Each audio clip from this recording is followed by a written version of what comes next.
We're going live right now, Maddie, because it is 11 o'clock. Seriously, man, was this a mistake doing this late for you? No, this is good. This is good. Okay, excellent. Because it's easier for me for my schedule to do it this way, and I'm thrilled to welcome everyone to Word Balloon, the comic book conversation show, live from 3 miles from Wrigley Field. I'm John Citrus. Wow. Exactly. And here, coming out of the bullpen, ladies and gentlemen. Look at that Batgirl. Oh, I've lost my Harry Caray. Oh no, it's all yours right. is good. Yours is mine is gone. I had a lot of practice in my sports radio years, man. Matt Fraction, everybody, say hello to Matt. Hello to Matt. Indeed. And since there's nothing, since time isn't real and the world doesn't exist anymore, yes. The MLB Network has been a real party to watch.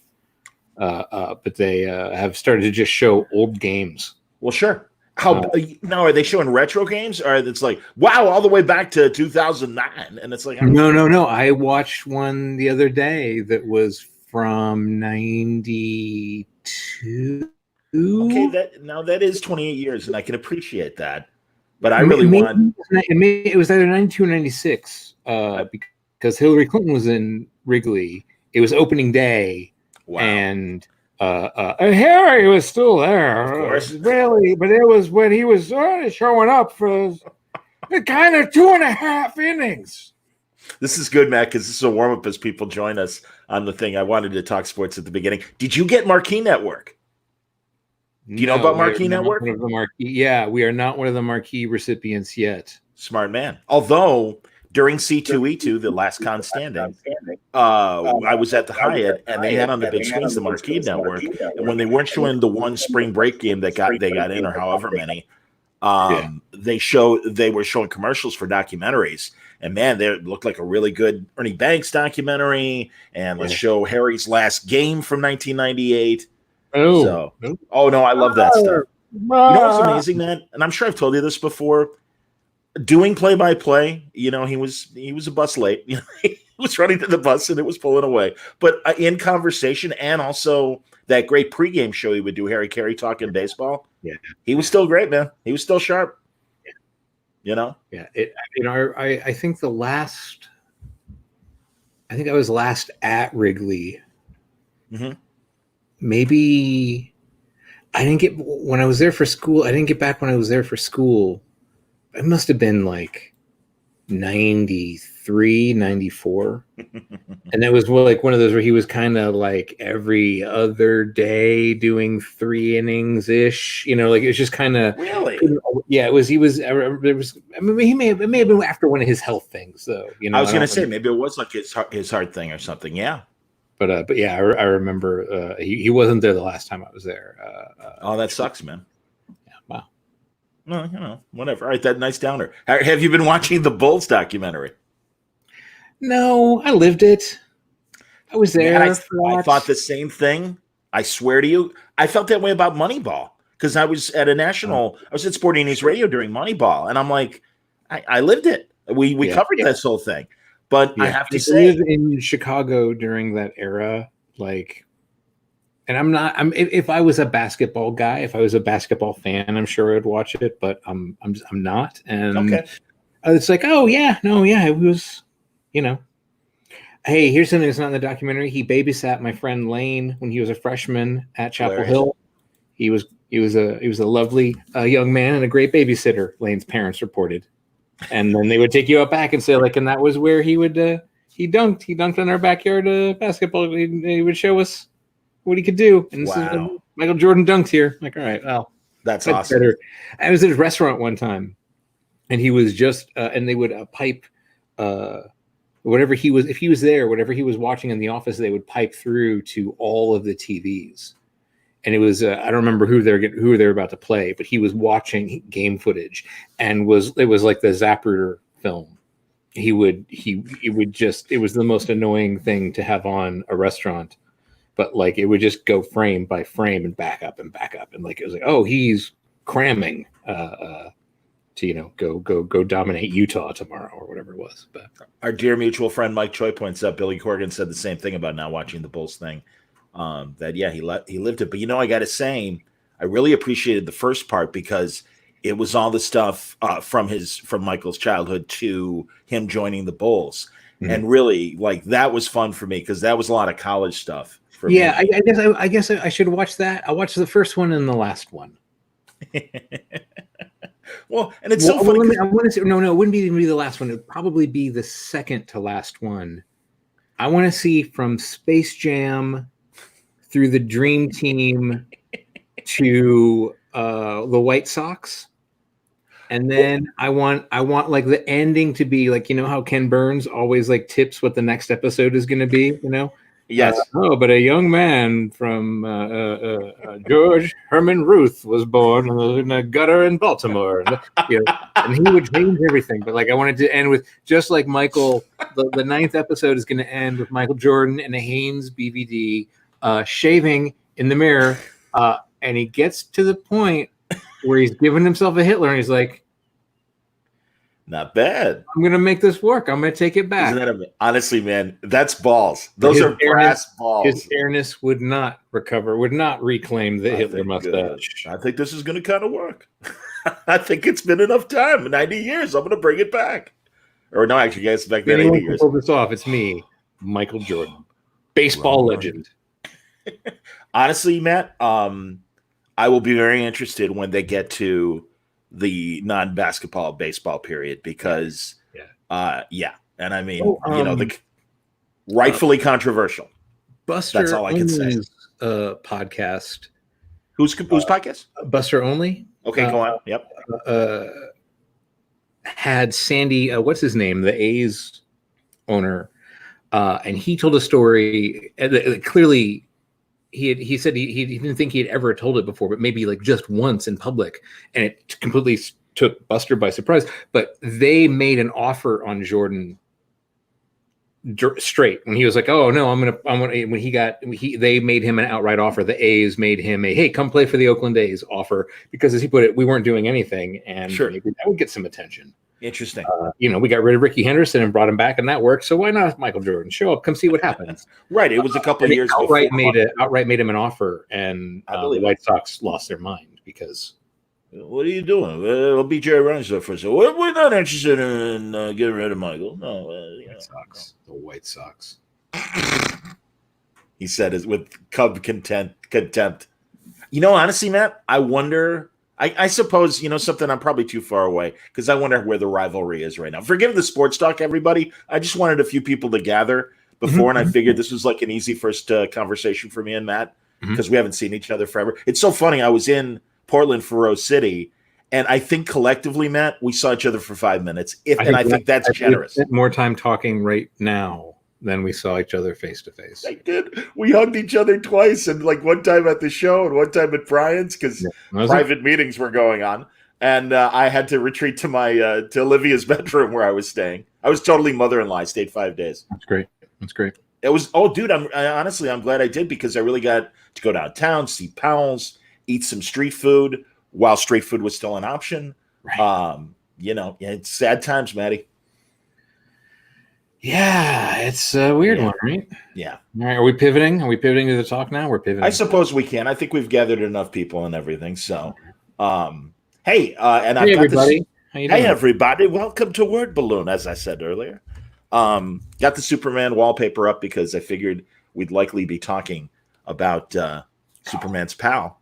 You know what? I'm gonna text you two things that exciting. Steve Lieber sent tonight. Thanks, buddy. From Jimmy Olsen 11. Two of my favorite things he's drawn, and I put it in the script, knowing that he was going to draw it, but kind of not really thinking he was going to, but I knew he would if I put it in. I knew it would get drawn, and so I put. Are these for my eyes only, or?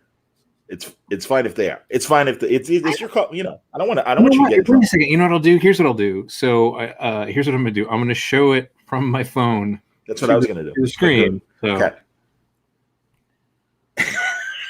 You probably won't get sued for that, right? I don't think so. And then, I have no idea what's going on, and I don't know what you mean. Amuses me to no end. Absolutely, man. Hawkman with Segway. Is that cosplay going on? No, that's Hawkman on a Segway. Look, if you don't want to fly, and like it's got to be tiring. You guys got to wait. You guys got to wait. What? A couple bucks? What? $250? That guy, right? It's got to be tiring to fly. And if you just need to go to like Costco, first off, you can't get in a car, right? You have to get in the back of a pickup truck and have somebody drive you, which is a pain in the ass. Otherwise, Segway, baby. That's the way to go. That's fantastic. Did I tell you my Segway story? The first time I saw a dude on a Segway, and I went running after him. I was like, I got my fuck. Oh, how old were you? This is the funniest shit. 90s or 2000s? I'm gonna take a picture of this rich asshole, like 2002, right? 2003. Sure. It was brand new. Yeah. And as I'm like, I get my camera out and I'm gonna take a picture, and the guy turns around and he's like, "Oh, hi. You're taking a picture of the Segway, huh?" And I was like, "Oh yeah. I've heard about him. I've never seen one." He's like, "Well, I have multiple sclerosis and hadn't been able to get around very well. My wife and I, for 20 years, every night we would go for a walk together. And the last few years I couldn't. I was in too much pain. But thanks to this Segway, we can go on our walks again. She's just getting a cup of coffee right over there for me. And I'm just happy I got my life back." And I felt like the biggest asshole in the entire universe. And that was the last time I made fun of a Segway. Outstanding, man! I'll tell you, working downtown, you'd see them all the times, and the tourists tooling around on them. It does look like fun. That's right. The tourists, right? The Segway tours. The Segway to me was a big downer, and I think I've told you this before. Growing up in the very late '60s, I was 5 in '69.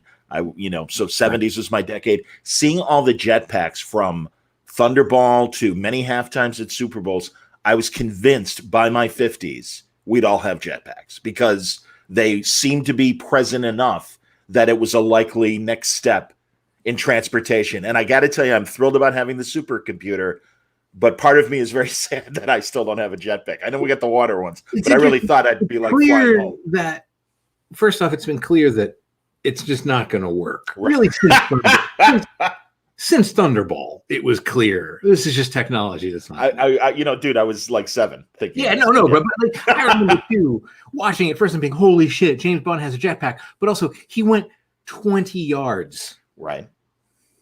Okay. Well, and also, it's clearly 800 pounds, right? So there's first that. Okay. So, but what's interesting is that clearly someone somewhere has not given up the dream, because people keep making different jetpacks and they remain wildly impractical. But someone still is like, "No, I can make it work. I'm going to be the one who makes it work. I'm not going to." Can't give up. I'm not. You might say that wheels shouldn't have 5 sides, that those are pentagons. You're wrong. It can be a wheel. I know I can make it. I just have to find the right 5 sides. You're killing me.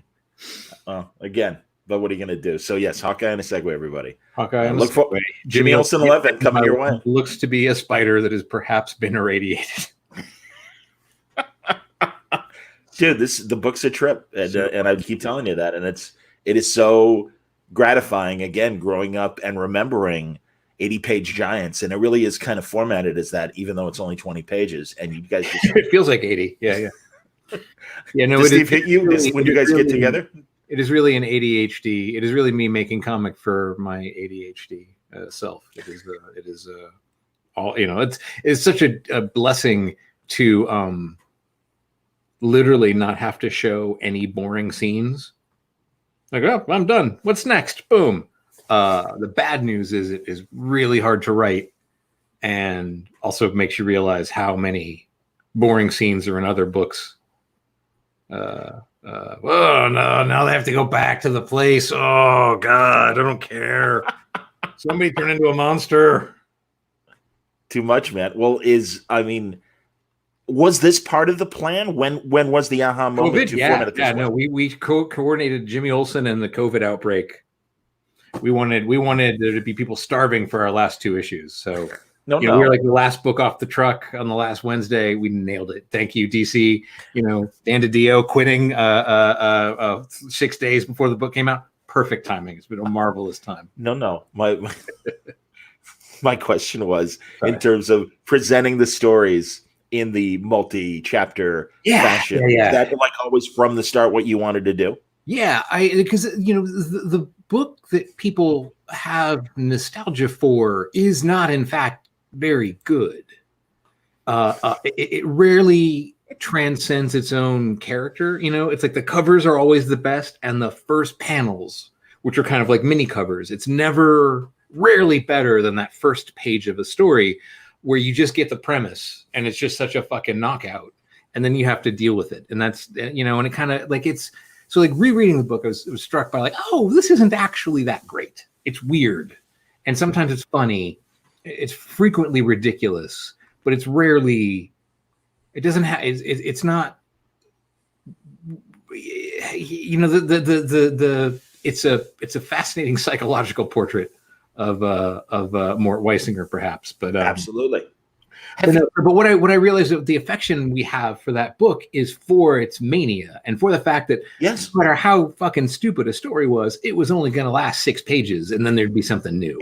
So that was the idea that I wanted to take from the Silver Age book of just concept after concept and no drag time. You're not going to have to see him in a car. You're not going to have to see him having a meeting with Perry. He's going to be running in or running out of a room all the time. That's what we want.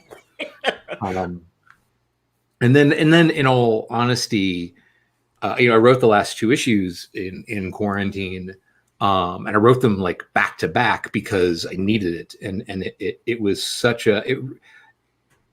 the plot stuff all lands where and how it was planned, but the way it lands spins up so much more. And I think in part it's a reaction to just having worked with Steve and kind of playing with him. And a lot of it is like, it really is as close to something like Blazing Saddles as I'm ever going to come in my career. Outstanding. It is a superhero Blazing Saddles kind of finale. And once I found that, I just wrote into it, and it just spirals into complete ridiculousness and scale. But then I don't know. So I like the reason Blazing Saddles works is because it's a great Western. Like if you cut all the jokes out, it's not bad, right? Sure. I'll watch it. No, it's a decent story. Absolutely. I agree with that. Black Sheriff, right? White right. Town? No, absolutely. No, this could have been a Gunsmoke episode. Absolutely, man. Yeah. Rifleman. I don't know. Man. Hey, man, I'm your new sheriff. I don't know if you know about that, Big Luke. Yeah. Kurt Connors, just 6'8" and dumb as a fucking post, man. Former Cub, former Bull, former Celtic. Broke the glass pre Daryl Dawkins, the backboard at Boston Garden. Really? I shit you not. A rifleman. Indeed, Chuck Connors himself. Yes. Fuck me. Wow. Also played, and you'll appreciate this as a baseball history fan, played in the Pacific Coast League. John Hagenberger, you see Jimmy's souvenir closet as the Jimmy Olsen fan club are being evicted, and all of their stuff is scattered out in the yard, in the alleyway. I think that's in 9 or 10.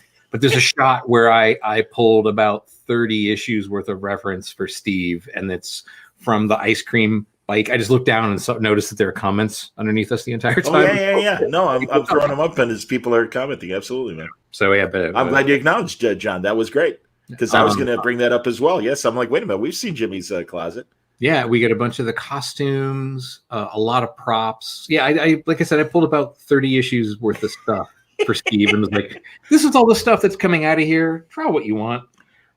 Would you have done, and DC say, no, you can't go there. Of course, and we've discussed it before, my favorite outlandish Jimmy premise, him watching the newsreel footage of himself getting an award from Hitler, and then him time traveling and making it happen. And he's upset. Not that he's just taken an award from Nazis, but he's upset that Superman wasn't there to see him win an award. Which I found that very early in my reread and sent it to everyone. I was like, oh, never mind, guys. It's canceled. Jimmy's canceled. No, I think if it felt like Nazis were funny, I'd have done it. But there's something that's not quite as funny to me right now. I understand. I do understand. They come to Portland from Washington because they do, and then they riot downtown Portland and very good point, Matt. I did forget about that. You're absolutely right. So yes, probably not good timing for that. But we do have Jimmy in drag again, which is hot. This is the thing about that book that I really came to admire. Is at first it starts off and it's a plot point, right? That's the premise. Jimmy's in drag, right? Yep. And then it becomes a thing where it's like Jimmy's in drag again, and we just go with it. And then by the end, no one mentions it. And they're drawing him entirely differently. Like when Bugs Bunny would go into drag, like they draw like Jimmy Olsen is drawn with a fairer line. His cheek, like all He's of wearing his lipstick. Yes, like he is a stunning drag queen. Yes, indeed. And no one brings it up. RuPaul would be very proud of you. Yeah, no, exactly. Yeah. He is a Trixie Mattel level sex bomb.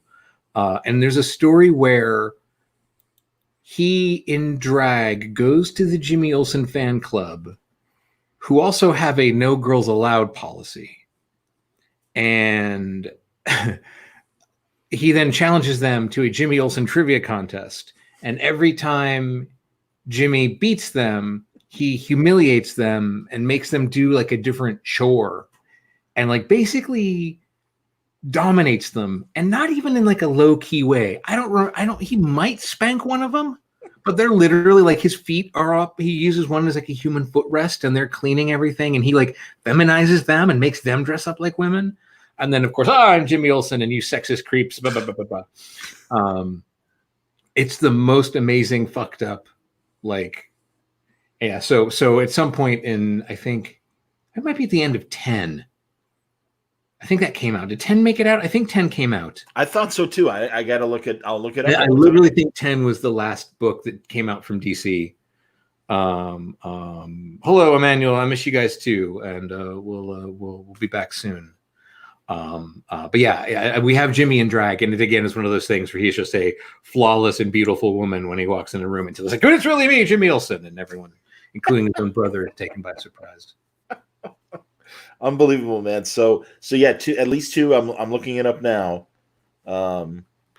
Superman's pal. Am I right? Is it O or is it EN? EN.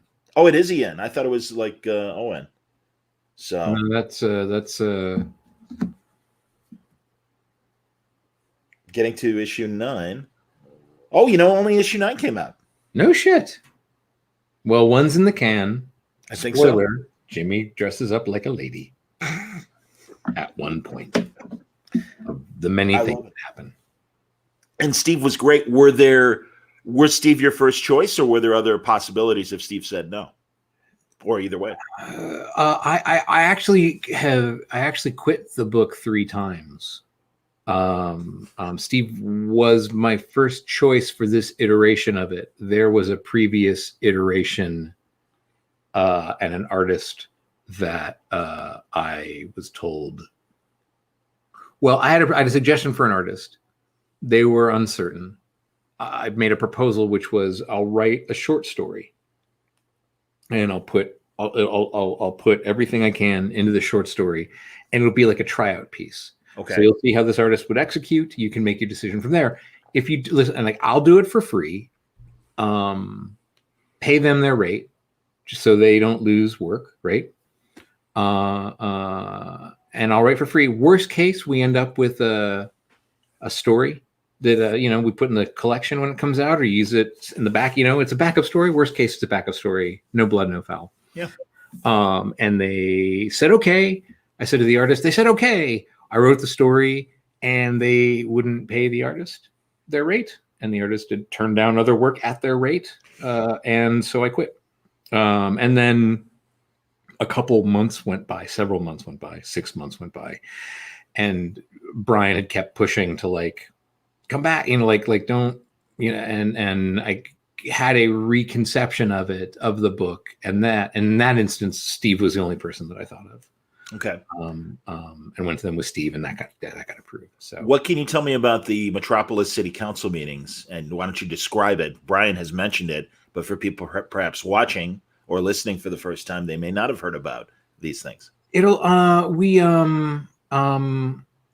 and Bendis and Greg Rucka would get together fairly regularly because Brian was doing Brian does Action and Superman. Greg was writing the Lois Lane book, and I was writing Jimmy Olsen. Yep. And we were very conscious about, because Jimmy and Lois were both 12-issue kind of finite series, wanting the books to stand on their own on the shelves, wanting them to, like, there's nothing worse than, that first Grant Morrison JLA trade where suddenly Electric Superman shows up for an issue, like, wait, what? So we wanted to find touch points and commonalities with everything, but still design them so they stood on their own. And there is part of a big story happening with the Daily Planet that Lois is a part of, and Clark coming out is a part of, and Jimmy bankrupting the newspaper, being the only part of the paper that makes money, is a part of. So like there's a story of the Daily Planet ties the 3 books together. And the payoff really comes in Jimmy 12. But yeah, so just as a way to kind of coordinate, and then it just became like a chance to just get together with friends and insist it was for work, to try and figure out what I guess, not just what we were doing, kind of as the Superman group at the moment, but just kind of what the fuck was happening at DC, and just to shoot the shit, I'm happy. A good excuse to get together and shoot the breeze. Beyond that, and maybe you were saying this because I was typing to correct the spelling of Jimmy Olsen.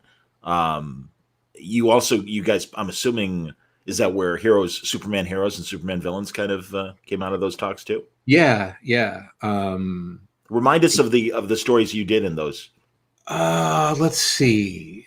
So I did one where I did the Jimmy story. Mm-hmm. My feeling was that Jimmy knew. Talk about that. Yes. The way Greg and I handled it was, it is an agreed upon lie that they just never bring up.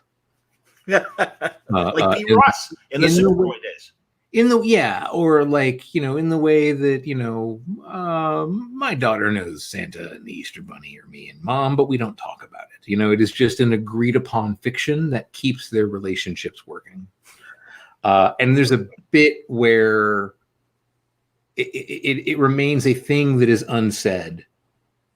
Even like Jimmy figures out that Clark is in trouble and checks with Lois about it because Superman's not answering a page, right? Some kind of like, I can't remember what the mechanics of the story was, but like in my world, like, there's going to be only 2 people that ever call Jimmy Olsen Jim, and it's going to be Superman and Clark.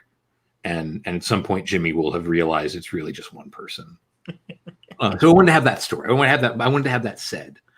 So I did that one. I did. I had the idea of Booster Gold. I thought it was you. Yeah. Just like going to like the top of a mountain and screaming Clark Kent when like it's out, like it's the biggest secret in the world. We all had to pretend we didn't know, and I had to wait till the time. And just the idea of Booster Gold having sat on it the entire time. I wrote one where he goes back to like his high school chemistry teacher. And it's a great story. I promise I didn't cheat, and I really wanted to, but I didn't cheat. I want you to know that the grade I got, I earned. That was great. I had a story in the villains one for like how to, like, I like Mongol as a character, but he kind of is rarely anything other than a big dude that Superman beats up. Okay. And so it came up with, kind of did some reading on the character and like the backstory of how that world worked, and came up with a way that would tie Mongol into Superman more uniquely where Mongol sees Superman coming out and sort of acknowledging it and sort of pausing long enough to like, wait, he could have been a god and like he could have, you know, ruled that world. He's a giant among ants, you know, and for like just half a second, Mongol stops and realizes maybe I didn't have to kill everybody on this planet. Like he literally lives on a planet full of bodies, you know, war world it's called. Yes, indeed. And in that half a heartbeat of a pause he takes, his own son kills him, and now I'm Mongol and I rule war world. And in his weird fucked up way will blame Superman for provoking that weakness in his father. Interesting. And then so there's a kind of a you know, and then good Superman has a son, right? And they're roughly the same. Yeah, and so then they can go to John and like, hey, your dad is like my dad, and he is a tool, and you should kill him. And it's awesome, right? And so it's kind of a weird Mongol story that like Brian Hitch drew, which is crazy. Oh, that's great, man. Yeah. And then I got Lex Luthor. I got how Lex Luthor has like 94 messages from the Joker, and it's just Joker laughing. So it's like, you have 85 messages. Beep. 84 messages. That's it. That's awesome. And Lex has a tantrum and destroys his office. So that's by the way, happy birthday, Brian Hitch. He turned the big 50. Okay, man. Great. Saw that this morning on Twitter. So wow, you did it, Brian. He's we're all waiting for you, Matt. Yeah, TikTok. That's all right. Jesus. Matt, go ahead. I'm trying to think if there was any other stories. I think I did another one in the villain one. They're fun. They're all fun. Yeah, but that was the thing, was when Brian was talking about doing it, all of us just kind of started spitting out, oh, what about this? And what about that? And what about this? And who's this guy? And how does that guy react? And how's that guy react? And who's the bad guy that turns good? And who's the good guy that, you know, like all that kind of, it was just, that came up of just, I think all of that was planned in like an hour, you know? That's fantastic. Well, and again, when he told me, I was, you know, one of those people that I'm like, yeah, is this a good idea? I'm like, I just devil's advocate. I can't help it. And of course, I mean, it's been 80 years. So it's like, we're turning left. Okay. And then I realized, I'm like, oh, a shit ton of stories are going to come out. He's like, that's what I'm saying. I'm yeah. And it's been done. Yeah, it's certainly been done in different ways, but it's not been done for this. And then the cool thing is the trigger that it pulls with Lois and what it makes the world of the Daily Planet a lot different. It changed the bedrock dynamic of the human part of, you know, the man part of Superman was just as affected as the super part of Superman. 100%. That's a provocative story. Well, that's also, I like the idea of Jimmy being like, listen, of all this shit you have to deal with, I'm not one of those things. Like, go worry about the super stuff. I'm fine. You know? Yeah. No, those are great scenes that played out, and I do like, it gives Jimmy a little more gravitas, and he's not just the stupid kid that spills the coffee that Perry's always yelling at. It's like, no, Jimmy's a reporter. He spills the coffee for sure and gets yelled at, but it's like because he was, you know, holding an entire miniature star system in his hand, and it got hot, and so you know, like that was the, you know, like there's always something more to Jimmy than what's going on. What on the surface? That's excellent, man. Very funny, hilarious. Do I have too much grandma space? Do I have frame this like my mother's? No, you look fine. No, it looks good. A bit more. There we go. I think the house looks my lovely. 5 head big enough? Do I look like the leader? You could be the leader. That's true. That's all right. No, I'm looking forward to your hair going back to 2006 length. Yeah, there's the guy I remember. You need the beard back and everything, man. Yeah. I remember 2006, Manny. That's when we were face to face at San Diego Comic-Con. You were wearing a lovely white suit. I was in a beautiful bowling shirt like what's his face on 2.5 Men, Charlie Sheen, although much wider. And it was great. I'm like, hey, I'm John Such from Warble, and your eyes got big. And it was great. I was very proud. And I'm like, oh, that's good. I tried to get everybody at Image to show up in suits because I had found all of these. I'd found pictures from an EC Comics holiday party, and everyone was in suits and ties. And it's like, oh, that's great. We're professionals. We should go be professionals and let's like look the part. Let's look like grown-ups. And suits is really overspeaking it.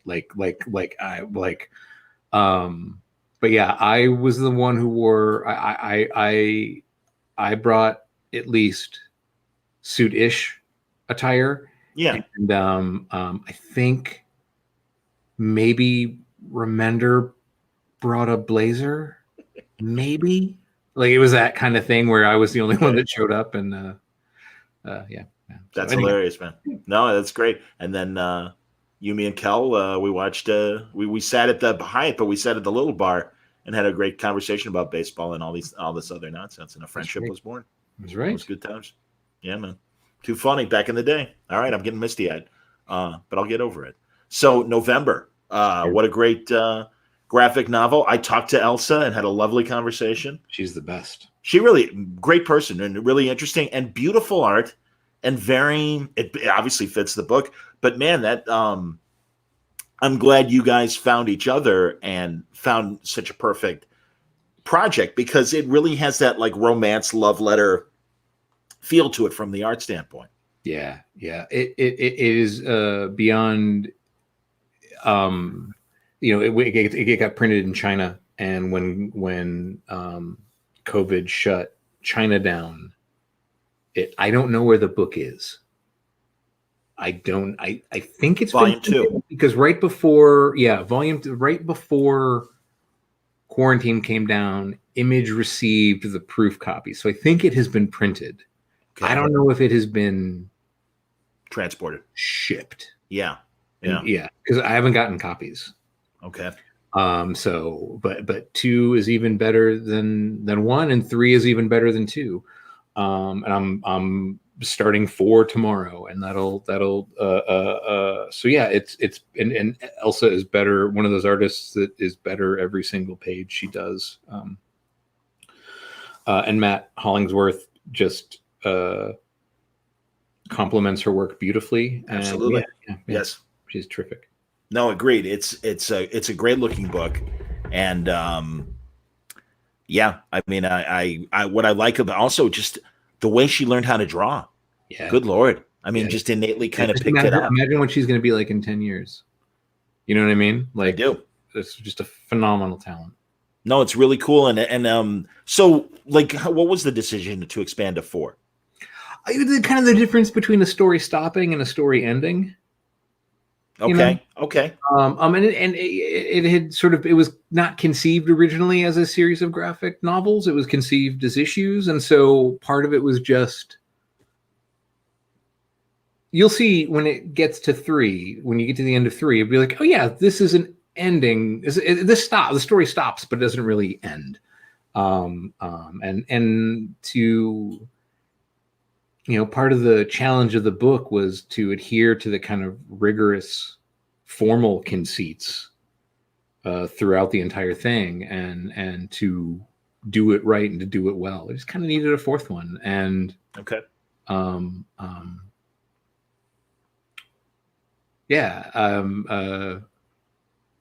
It makes all the difference.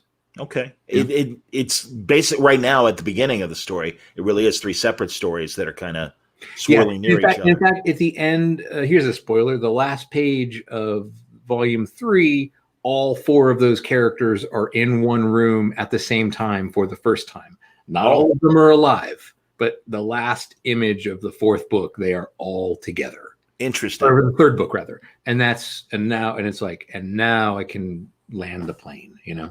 It's a great first act, and I do recommend for people who haven't read it and are looking, really, I keep saying this on my commercials specifically for Aftershock, but I think it applies to a lot of books. It's like, this is a time to really like get experimental and really beyond your pull list, like try something different. And I really think I'm a massive crime fan. Remember when NBC got super desperate and started to advertise their shows as, hey, they're new to you? Yeah. I think Image Comics. It's new to you. I do think readers reach a level of I did in when I came back in the 90s, because I really missed the Image era. I was back for Marvels and Kingdom Come, but other than that, it really wasn't until 98 or 99 when Marvel Knights was happening, and then I saw Powers, and then I saw was it the one that Michael Larkin Brubaker did, Public Eye? Private Eye? Did a Scene of the Crime, and then they did Gotham. Yeah, with the crime photographer. Right. And maybe I'm confusing that as well with Gotham Noir.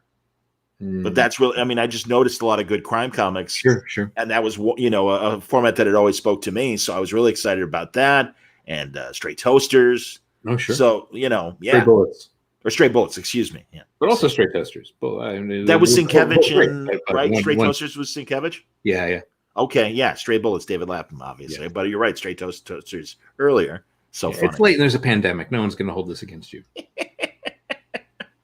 So yeah, people, pick up November. Listen to my conversations with Matt and Elsa as well. Yeah, that were on previous Word Balloons and stuff. She's the best.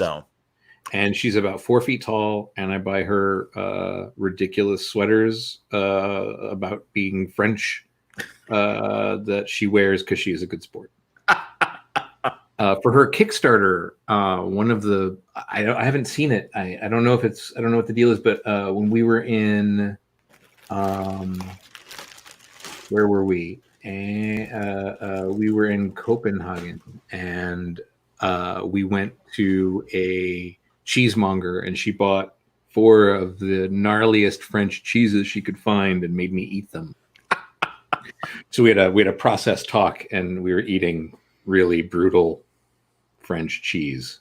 But she wore her Frenchy sweater that I got her, so it all worked out in the end. Do you like Greek feta? Speaking of pungent cheese, I'm ambivalent to feta. It's fine. All right. I've found as a Greek person, I prefer Bulgarian feta because it's a little smoother cheese rather than the hard Greek. I still love the classic Greek stuff. Yeah. But, I think I find that if you're what really goes well for me with Greek food is strong black coffee. Like, just go ahead and make yourself entirely unkissable. Take the ride. You're right. Yeah. But there's something about feta and coffee as a combination. It's like, all right, there you go. That's pretty fucking. No, you're 100% right. It's a good morning. Put your feta on your toast. Have you ever had coffee? Toast? What's that? It sounds like you're saying yay toast, but it's a kind of cheese, and I believe it's GJETOST. It's like Norwegian. It is a breakfast cheese. Go on. It is a shibboleth. It is a rubaiyat. There are two kinds of people in this world: Team Yay Toast and Team Never Again. All right, next time you're here, we'll get some Yay Toast. That would be lovely. I look forward to it. Weird and wonderful, and with a cup of coffee, it's the best. And wow, man, you're killing me. It puts hair on your tongue. It's great. I look forward to it. That's lovely. Very funny. Now, a couple questions I remember seeing on Facebook before we started. Mm-hmm. One person wanted to know, and it's funny because I saw the brothers, Gabriel Bond, Fabio Moon, at Rose City, and it was great to see them. More Casanova eventually? What do you think? Yeah, well, we have like 4 issues in the can. Okay. And then they get busy. Stuff got busy. They got busy. I got busy, and I don't know why we didn't put them out. I think because we knew there would be a time when we wouldn't, and we wanted to have more banked. So yeah, we've got more banked and more written. It'll be coming soon-ish. Hey, Dean. How about that? Dino's joining us. I love when Dean shows up. He did that when I was talking to Howard. Former intern, right? Dean tell you stories about working for Howard? In the past, he actually has. Yeah. So great. Hey, pal. Yeah. Hey, guy. Look, everyone in comics thinks you're a Jew. All right, I'll talk to you later. He's grown a beard. And I told him off the air, I'm like, very Talmudic, Howard. I could see Howard sitting with, the tallis on, everything, going over the scriptures very carefully. He when he first met me, right around the time you did, where I had long hair and a beard, and he thought I was a nice Jewish boy. He thought I was a good rabbinical student, and it was a rabbinical affectation. And I got an Ashkenaz last name, so why wouldn't he? And then the next time he saw me, I was more like this, and he thought I was a redneck coming to beat his ass for do it. So. By the way, another Chaykin jam, Satellite Sam. Good Lord, you guys wrote that book for me. Yeah, man, that was it's funny. I kind of Mike in my head was kind of Chuck Connors, that kind of model. Sure. Like if the book, like if we ever do a sequel, he'll be in like a Poverty Row Western show. That sounds great. I mean, like just that kind of, show up. I'm assuming you loved. I'm assuming you loved Once Upon a Time in Hollywood, obviously. Or maybe not. Until I see a face. Yeah, no, I until the end. For a couple of reasons. First, because the minute I heard what it was, I knew what it was going to be, and it bummed me out. And until it got to the night of the killings, I would have hung with those guys forever. And I hear like, oh, there's 4.5 hours. Great, let me see it. I don't need to watch the last 20 minutes. Like I did not give a shit about. But flying, even that they're on the plane, like until he gets on the pool and Pitt smokes the cigarette, I was hanging with it, and I would have watched that show forever, but not my jam. Weird. Not my jam, that one.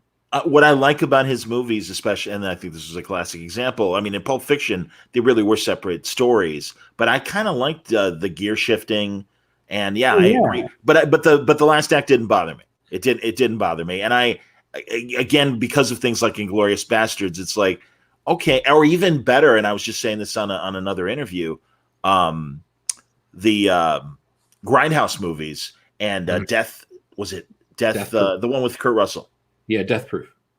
Thank you. And the cartoon, that one, the way that ended. So now that's kind of one of his like little tricks he likes to do. No, it was the twist of the twist of history. Sure. It was such a delight in Inglourious Bastards, and I didn't see it coming, and I didn't know about it, and it hadn't been spoiled for me, and it was such a delight. The minute I heard about it, I was like, wait a minute. I know what this is going to be. I know where we're going with this. You see, I didn't know, and I wasn't sure if it was going to end horrifically. It was just a feeling. It was a gut. It was just a feeling. You know what I mean? No, I understand. Again, and for me, the best scene was at the Playboy Mansion, and it was great. I was watching it with my two oldest first cousins, who are like 69 and 70 now, nice. And so this was their teenage years. Mm-hmm. And they were really excited to see it, or early 20s. I'm not sure. I was told there'd be no math today, but I watching the Playboy scene. It was like, McQueen, that's great, but it's like, hey, isn't that supposed to be Joey Heatherton? I'm like, I think so. Apparently there was somebody else in that scene that got entirely cut out. I didn't know that. Another his movies are. Did you know that Maggie Cheung was in Inglourious Bastards? No, her entire sequence got cut out. No. Yeah, she was the lady who owned the movie theater. Wow. Yeah, that whole sequence got cut out. Interesting. No, it's again, that's I can't remember who it was. There's somebody played somebody famous, and their sequence was at the Playboy Mansion. It just all of it came right out. Oh, bummer, man. No, that's no. I liked the hang. I found it an affable hang, and would have, go in the back lot and make a fucking shitty way. Like I would have watched that stuff forever. Also, I really loved the whole, and making me think of this is, as you said about, how your character would be doing Poverty Row Westerns.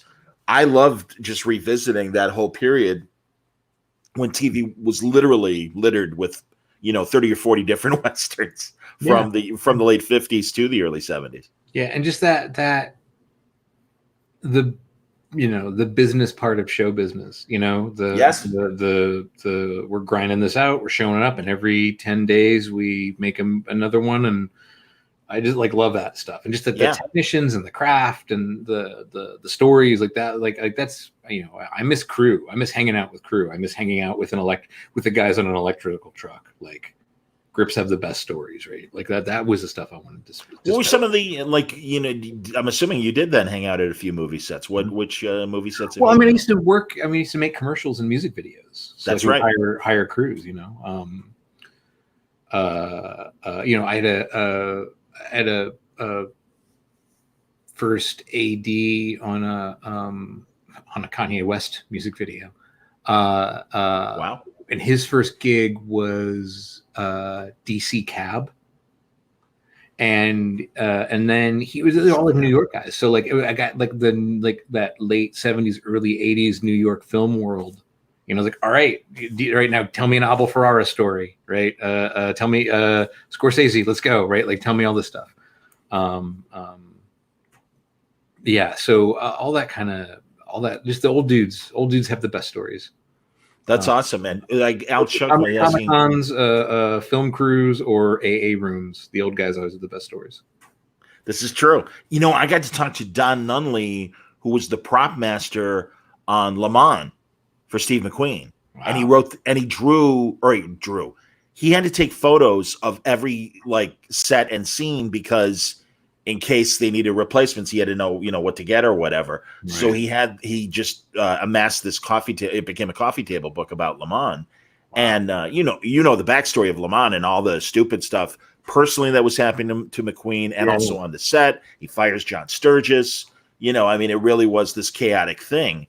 And beyond Le Mans, I found out he had done this World War II movie made in the late 60s called The Bridge at Remagen.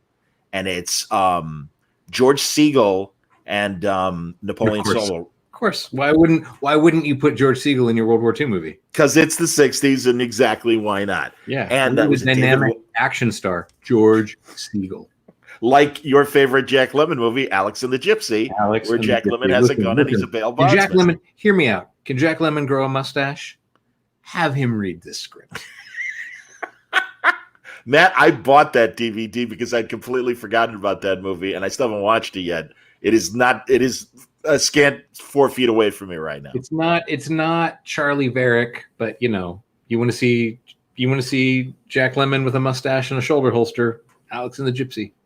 With Genevieve Bujold. Because she's your classic noir damsel in distress. Yeah, it's basically Jack Lemmon in a kind of Clute-esque movie.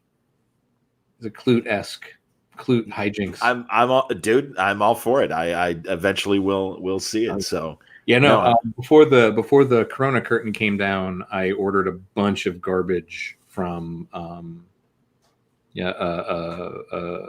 these like Shock Factory or Syndrome and Severin films. I got a stack of just fucking trash. I cannot wait to watch.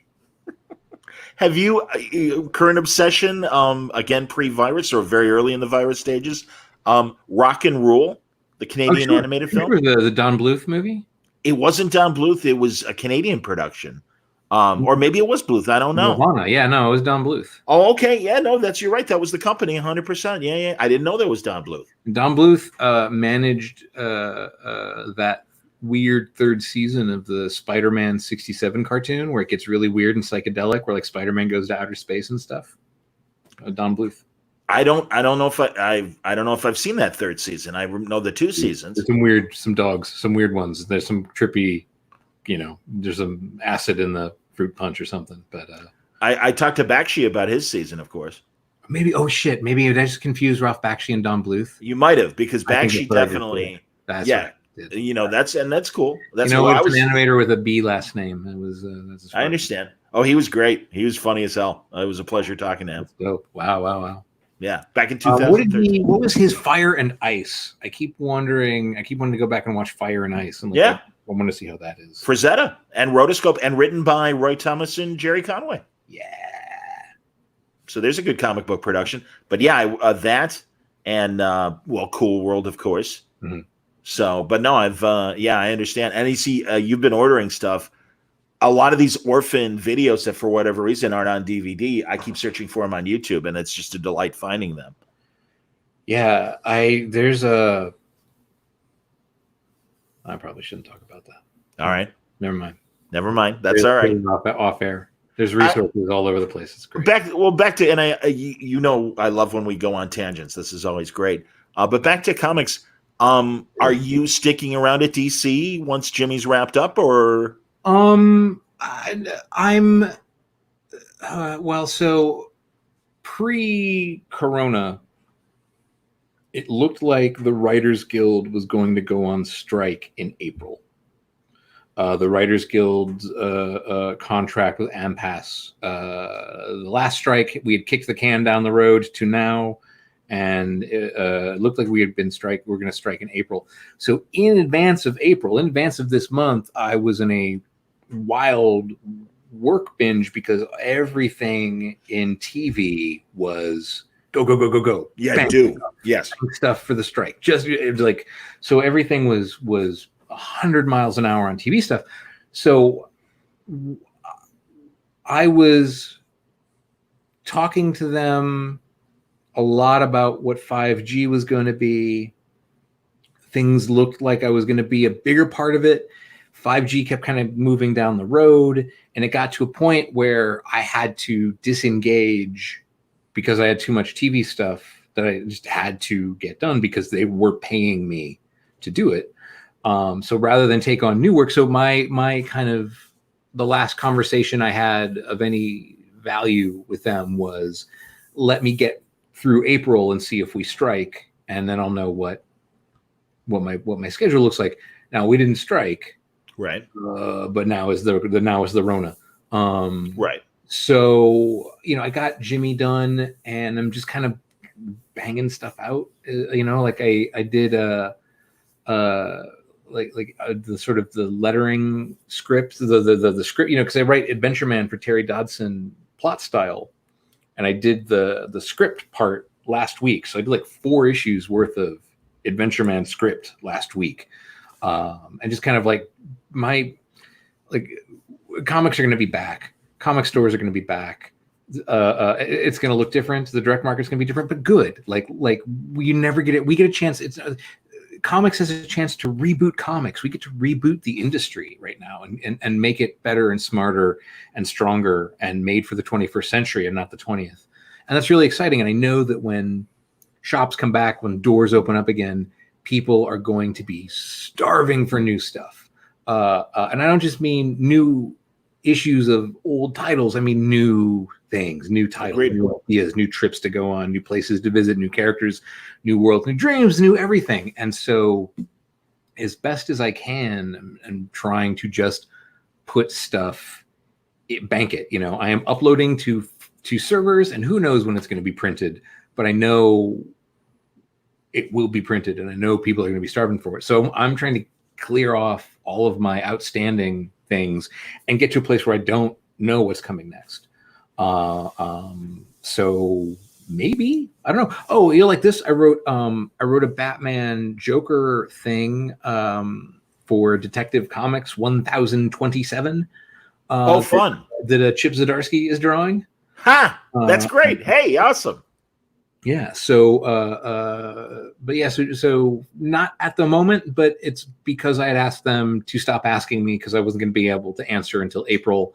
And then Dan left and Corona happened. And now who the fuck knows anything? So we'll see. Have you talked to Jim in his new capacity? No, I don't. I've met the man once, and really only once. Okay. Yeah. We were sitting twice. I apologize. I met the man twice. But yeah, no, I'm not on that level of. I'm not very high on Jim's call list. So. Well, whatever. That's cool. And you get your people that you talk to at DC, I'm sure, and obviously Bob. I saw Bob that fateful night at Rose City. Yeah, and Dan. In fact, the last time I saw Dan. I think I have a printout of the infamous timeline. Dan had a printout, and I kept it. I have what the timeline would have looked like for 5G, or because it would have been. Well, I guess he talked about this at a show. I don't know. I don't. You know what? I shouldn't talk because I don't know. Okay, buddy. What's gonna still stick? Yeah, I also just don't want to. What did Bendis say to you about Batman Universe? We need to know. I have no idea. I don't know what that means. I don't either. Hey, I'm writing Batman Universe, and Nick Darrington is drawing it. That's what he said to me. Did they approach you to ever do any Walmart stuff? No. Okay. But but I was always I never, not quite. No. They were more. I have been led to believe and made to feel that they would be more than accommodating were I to come to them and say, "Put me in, coach. What do you need? What are we doing? What do we got? What's open? What are you looking for?" What? And I would certainly, given the chance, there's a lot of stuff I haven't written, so true. It'd certainly be fun. No plans at the moment, but that's because I asked, please let's not make plans at the moment. So, let's get. I'm gonna finish some stuff, and we'll see where we're at, and we'll go from there. So tell me about Adventureman with Terry. Oh man, it looks so good. We're eventually talking, actually, hopefully in the next couple of weeks. He's one of the people that we've been circling each other for years. He's like, let me get this done and then we'll talk. Well, let me get this done and we'll talk. And it's like, whenever you're ready, man, I can't wait to talk to you. I mean, you'll understand why it's taken the time that it's taken when you see it, because it's the best work he's ever done, and it's the best work that Rachel has ever done, and then it's the best color work he's ever done. It is such a gorgeous experience, and I lived the last couple of weeks. I lived in that book because I was writing the script part of the, I'd done the plots, I was writing the scripts, and just subsumed myself in it. And it's just so astonishingly gorgeous and great. Cool. It is it's an adventure story. It is a story aimed for anyone can read it at any age level, which was kind of not a thing I've really done before. Cool. And it's about a pulp hero, a kind of Doc Savage-esque pulp hero, and who's kind of not well remembered, and a bookseller who's a single mother, and her kid are fans of the old books, and they're kind of the only people who remember it. And then they start to realize that it was all true. That it all happened, and as they start to investigate it and starts to kind of become a part of their lives in a real way, all starts to come back, and she begins to become kind of Adventureman in the modern era. But as Adventureman is coming back, and all of his friends and allies are coming back, and all of his magic and secrets and equipment come back, so do all the bad guys. And so it's, what if you found out your favorite superhero was real, and now it's your turn to be him? Wow, cool. No, I'm excited to talk to him about that. Somebody brought up your guys' Defenders run as well. Oh, yeah. Compare Terry then to, and collaborating with him then to now, obviously. Oh, there's no comparison. And then part of the thing too is part of the reason we wanted to do an original book is because we didn't have to put it out every 28 days. Like a Marvel book, Sure. Is that? Yeah, I mean, honestly, and freedom too. I would go through and I would write something in issue 4. In the somebody would say something, a line or something would happen, and I think, oh, I could plant that. I could go back and add a little thing, and we would have that freedom. And there's a costume detail that I was like, hey Terry, can you put this earlier? Can you find places that you could patch this in so it's a thing, it's a little detail? But he was like, oh, of course, and I could do it here and here and here and here. Where did Marvel like, no, we're not gonna, no, that's done. No, go forward, not backward. So there's a luxury of craft, and we can oh, I came up with this idea about this, and what if we did, there's a constant back and forth, and it's just, God, it's so beautiful. It looks so amazing. Good to hear. People to see it.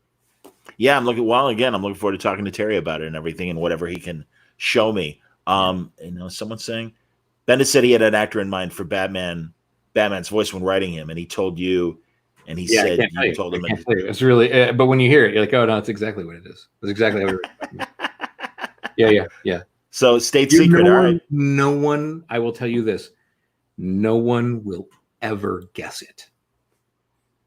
Interesting. And I can say that with absolute authority. No one will ever guess it. Hilarious. It's great when you hear it. It's great.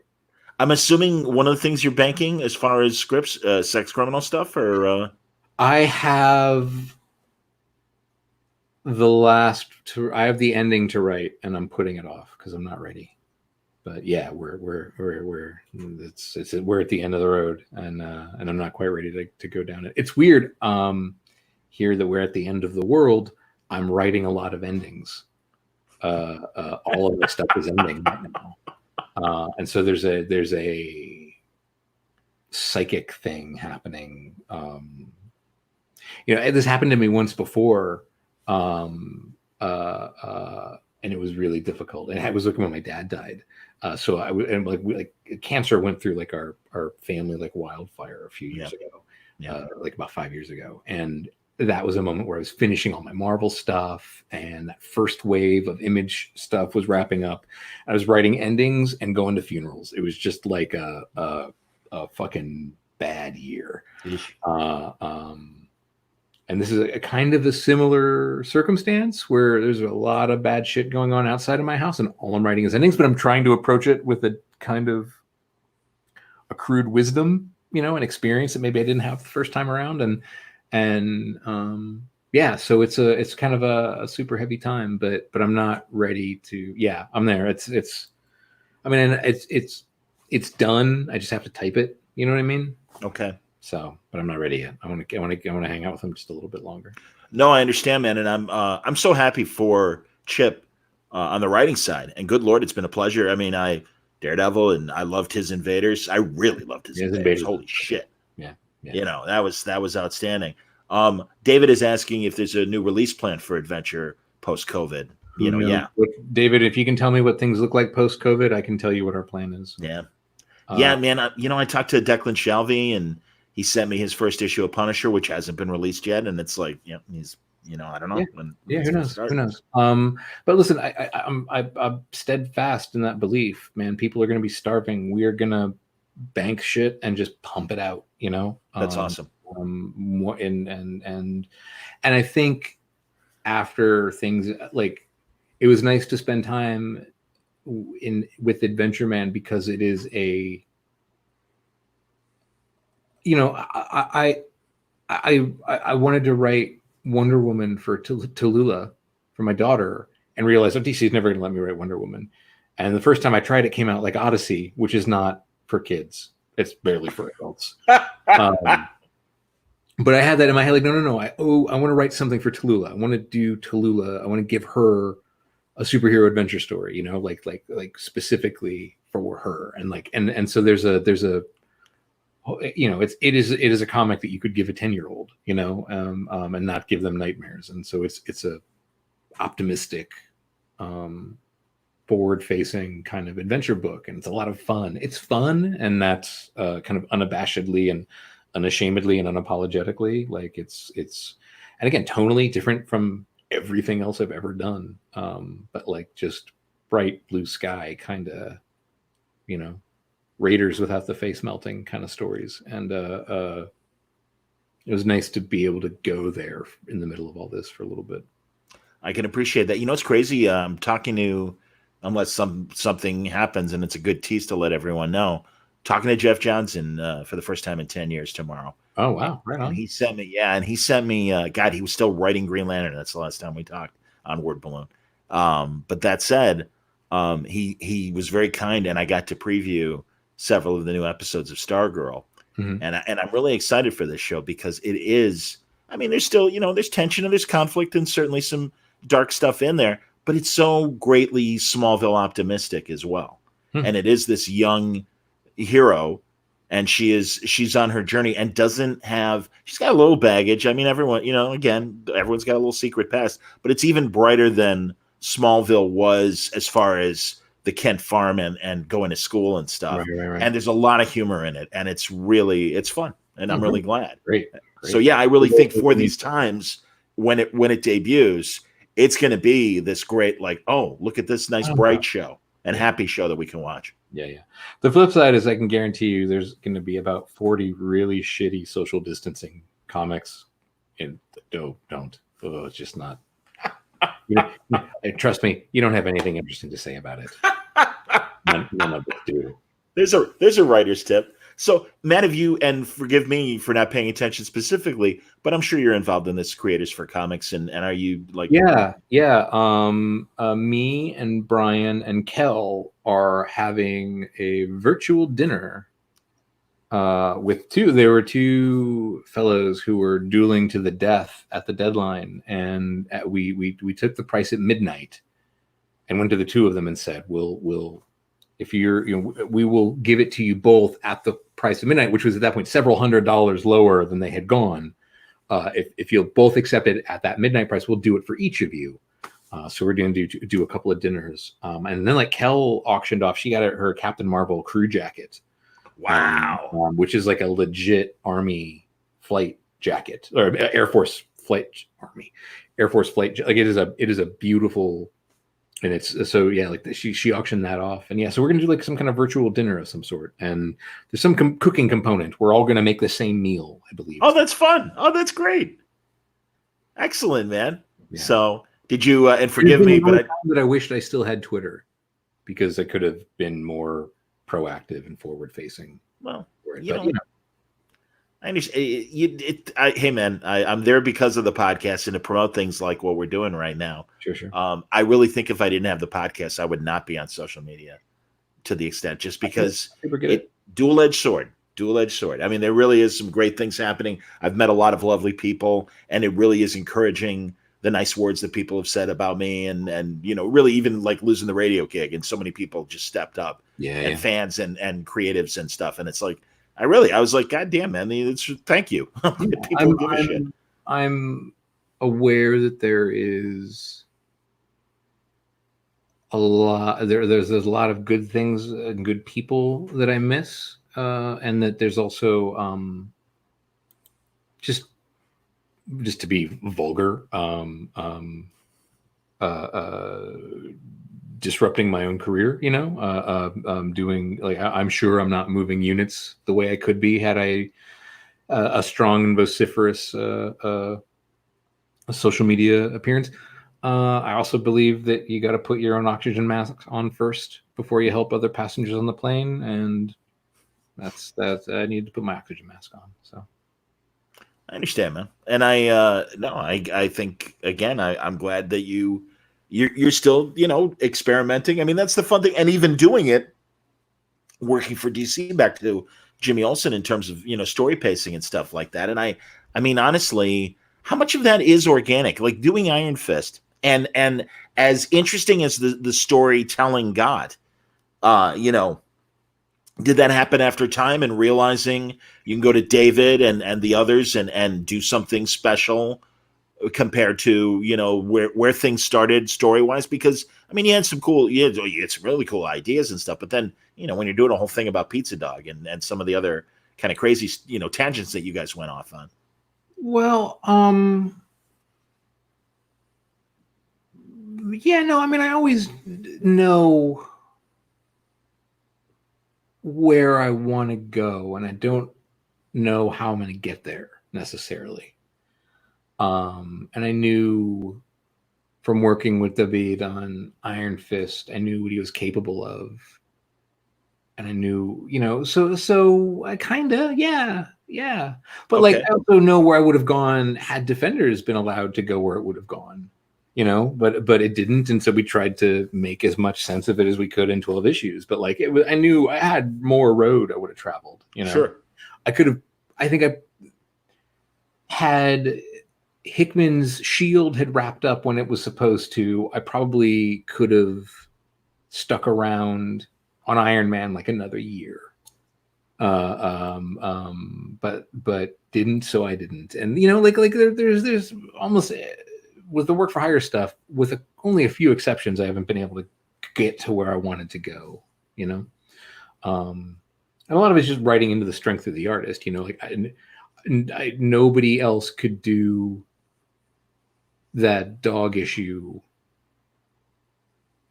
that way, and that way was the way I thought about it and the way I saw it, So no, I wouldn't have done it for anybody but David, but I didn't think of it. I wouldn't have thought of it if I didn't have him to work with, Sure. And I mean, again, 2 great runs, both Hawkeye and Iron Fist back in the day. Yeah, a lot of fun, and good Lord, of course the Tracksuit Mafia, bro, easy, bro. Outstanding, and also Kate becoming such an important part of the book, and isn't that an interesting legacy that has lived on? So great. Absolutely, man. No, that's really cool that happened and everything. Super, no great. Question. Let's see, what else have we got? Any other questions? Oh, there's a whole thing over here. I haven't even looked at it. I'm sorry. What's that, buddy? The live comments. I was in the other thing. No, this is good. Matthew Broderick was not who he said. That's funny. We'll start at the beginning. Go back. Fireside chat. Yes. All day. Hello from Arlington Heights. Hey, Arlington Heights by the track. Mike Choi showing up with the Billy Corgan. Henry, how are you, Henry? Yes, he did. Jason Cantu. This is hilarious. You're killing me. Oh, you're going through to see any other questions? Yeah, just. Here's a new question that David has. What's up with TV writing? And I don't know what you can tell us, TV writing wise. Nothing. Right. It's going. No, I can't tell you anything. I'm sorry. That's all right. Well, let's talk about past TV. There's a thing with Legendary. Cool. That is in progress, and a lot of stuff that I'm not writing is sort of based on my stuff that is kind of in various different places and stages. Yay. That's good to hear. Kind of reading and interesting, circling and giving notes and taking credit for and none of the blame. That's pretty great. That's called producing. I'm glad they're mining the fraction. It's a big Legendary thing, and we're at a network, and but at this point, no one's shooting anything. Sure. So, and there might be a strike, and it's just there's so many variables that I don't know. Hollywood is crazy. But yeah, it's going on. What's up with TV writing? It is a process that remains in process. Okay, that's fair. We'll talk about some past TV writing, like Da Vinci's Demons, and and also didn't you do Black Sails as well? No, just Da Vinci. Oh, well, maybe it was an Archer that never got made. Which one? Archer. Oh, that's too bad. You submitted an Archer and it didn't get made? Yeah. They paid me for it, and I don't know. I've been told that that just happens. That the creator of the show they'll always farm out freelance scripts, and then he gets them and doesn't ever do them. So I'm honored to be a part of that. But yeah. Here's an interesting question. Tell us something about Howard Chaykin that nobody knows.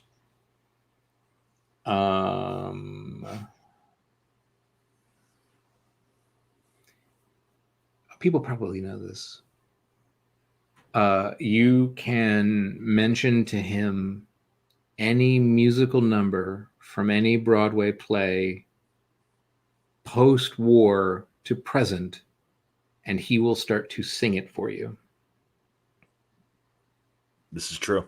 But that's pretty good. It's a superpower. It on Julie Newmar outside of the I can't remember the theater. He saw Julie Newmar waiting for a cab, and he walked up and he was like, "Yeah, fuck it, I'm gonna go try and pick up Julie Newmar." I'm going for it. Didn't work, but took a shot. There you go. That's Howard's story. He took a shot at Julie Newmar. Yeah, that's an excellent one. I thought he should do what you guys did with Satellite Sam. I would love to see Chaykin write a story about the post-war Broadway era. That's interesting. And because I think that would be so in his wheelhouse. Yeah. And he's like, I don't care. He's doing more Hey Kids comics. Like that's he's wrapping that. Yeah. That second series, and like more Times Squared even. Yes. Yeah, we talked about that. He was on a couple weeks ago. And yeah, he filled us in as far as that stuff goes. But yeah, I just kind of, backstage kind of that environment and stuff. I'll confess something, Matt, and I will explain why. I bought Woody Allen's autobiography, not for the salacious stuff. I know, good face, but and I understand. But I will admit, I want to learn about that period very early in his career when he was writing for the press agents. And Red Skelton was out on the town and said this funny quip. Yeah, because he would feed jokes like that, and also his early TV writing. I read a review of it today. That talked about how stunningly unobservant and uninquisitive it is as a read. That he's not particularly interested in looking at his work, and like it is a discipline. I read a review of that today. Phrases have you read it yet? Have you started it? I have. I'm about 2/3 done. I would disagree. And again, my biggest fascination is pre-Annie Hall. Sure. And that period of him being a high school kid writing for the press agents to Annie Hall. I think I'll just go back and watch My Favorite Year again. I think that'll be my. I understand it. I love that movie. I super get it. Well, but he is. I think he was very introspective about a lot of his first plays, like Don't Drink the Water, and even Play It Again, Sam, and so that was all. Fun. And that's what I loved about the Neil Simon books as well. Oh yeah, sure. So and then I mean, I've I've gone through a monstrous pile of Hollywood books. City of Nets. I read the Mike Nichols oral biography. I read the Sidney Lumet biography. The Don Simpson book, Wild and Crazy Guys, the 80s comedy book. I haven't seen that. I'm going to have to check that out. It's all right. Okay. I'm going through Karina Longworth's Howard Hughes book now. Like I'm just tearing through every movie book that's been gotten for me for like the last 10 Christmases. I'm just to make myself do it. Once I'm done, I'm teaching this semester at Columbia College. Hey, one of my many almas mater. I had no idea. That's amazing. The Michigan, the snack shop is gone, so fuck that school. Fuck everything about it. I know it sucks, dude. Believe me, I had many a meal there, took many a date there, right up until. Hey, honestly, the Monte Cristo at the snack shop was the most food you could get for the least money. It was my one meal a day when I went to Columbia. I believe it, bud. No, I understand. I'd had money for cigarettes, and I probably had money for booze, and I would walk to school, and I would buy a Monte Cristo, and that would be my food for the day. Wow. And I can't believe that it's gone. It's the classic story of, the lady wanting to retire, and none of the kids want to take over the business. Right. Well, that whole area, like I got robbed on that. Like, it's not Balbo. I can't remember what the street is, but like I got robbed on this, like across the street from there. And it was like the most polite robbing. It was a robbery, but it was so gnarly. That part of town was so fucking gnarly. And now it's right by the Big Silver Bean. Well, it is, but it is still kind of. In fact, I even got an email about a student getting mugged. Oh wow! Within the last month, yeah. So I think after hours, it is still kind of dicey. No. All right. Well, yeah, which is sad. But no, I again, South Loop. No, it's the beginning of the South Loop downtown. It's north of where you guys go for C2E2 if you're listening, comic fans. Yeah. But yeah, no, it's an amazing area, and yeah. So I was going to say next door to the Ambassador, right? Yep, that is correct. And when I was at Columbia, that movie Michael with John Travolta as an angel had just filmed in the area. Oh, that's insane. And I wanted to try and shoot a student project at the Ambassador. And if you've ever seen a movie set in Chicago, Word Balloon listeners, you've seen the Ambassador Hotel. It's where the end of The Fugitive, right? It's where the drugs were faked. Where every hotel in Chicago is the Ambassador. Didn't they North by Northwest when he's in Chicago? Oh, I believe. Oh, probably. I'm sure. I believe. That is a break. But yeah, it's got to be the Ambassador. No, I think I really do think, and that's where Harry stayed too. Yeah, when he was in town for that he kind of had a permanent room. Sure, I get it. Hey everybody, lady, take care of my bedding there. Thank you. where can I get a Monte Cristo? So I went in and was like, yeah, I'm from Colombia, and I'm wondering if it would be possible to film a little here. And at some point, the person behind the counter assumed I meant Columbia Pictures because they gave me a floor of the hotel for free. And they were like, "Oh, where's the?" I was like, "No." I was like, "We're second unit." So, like, if John Travolta is gonna in the movie, there's at some point John Travolta he reaches for a doorknob, and when you see his hand on the door, that's not John Travolta's hand. He's worth $1 million. You're not going to show. Who is he to touch a doorknob? That's ridiculous. So it's gonna be my hand, or like when someone picks up the phone, it'll be like we told them we were second unit. Once they believed we were with Columbia Pictures and not Columbia College, located right next door to them. I did nothing to disabuse them of that notion. And they gave me a fucking floor of the Ambassador Hotel to shoot my ridiculous goddamn fucking student film. Would you ever put that stuff up, man? Any of that stuff? I don't even think I have it anymore. No. Okay. All right. No, honestly, Matt, a lot of my early score stuff, the sports radio stuff, I have the novelty songs I made. Oh, yeah? Many of which are inappropriate now. Of course. I will admit that.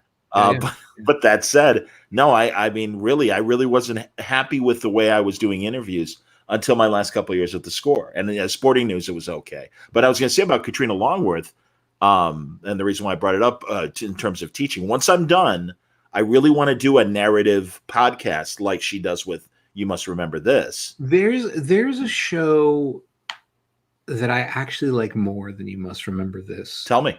It's called The Secret History of Hollywood. And it's made by a guy named Adam Roche, and it is breathtakingly good. That's cool. And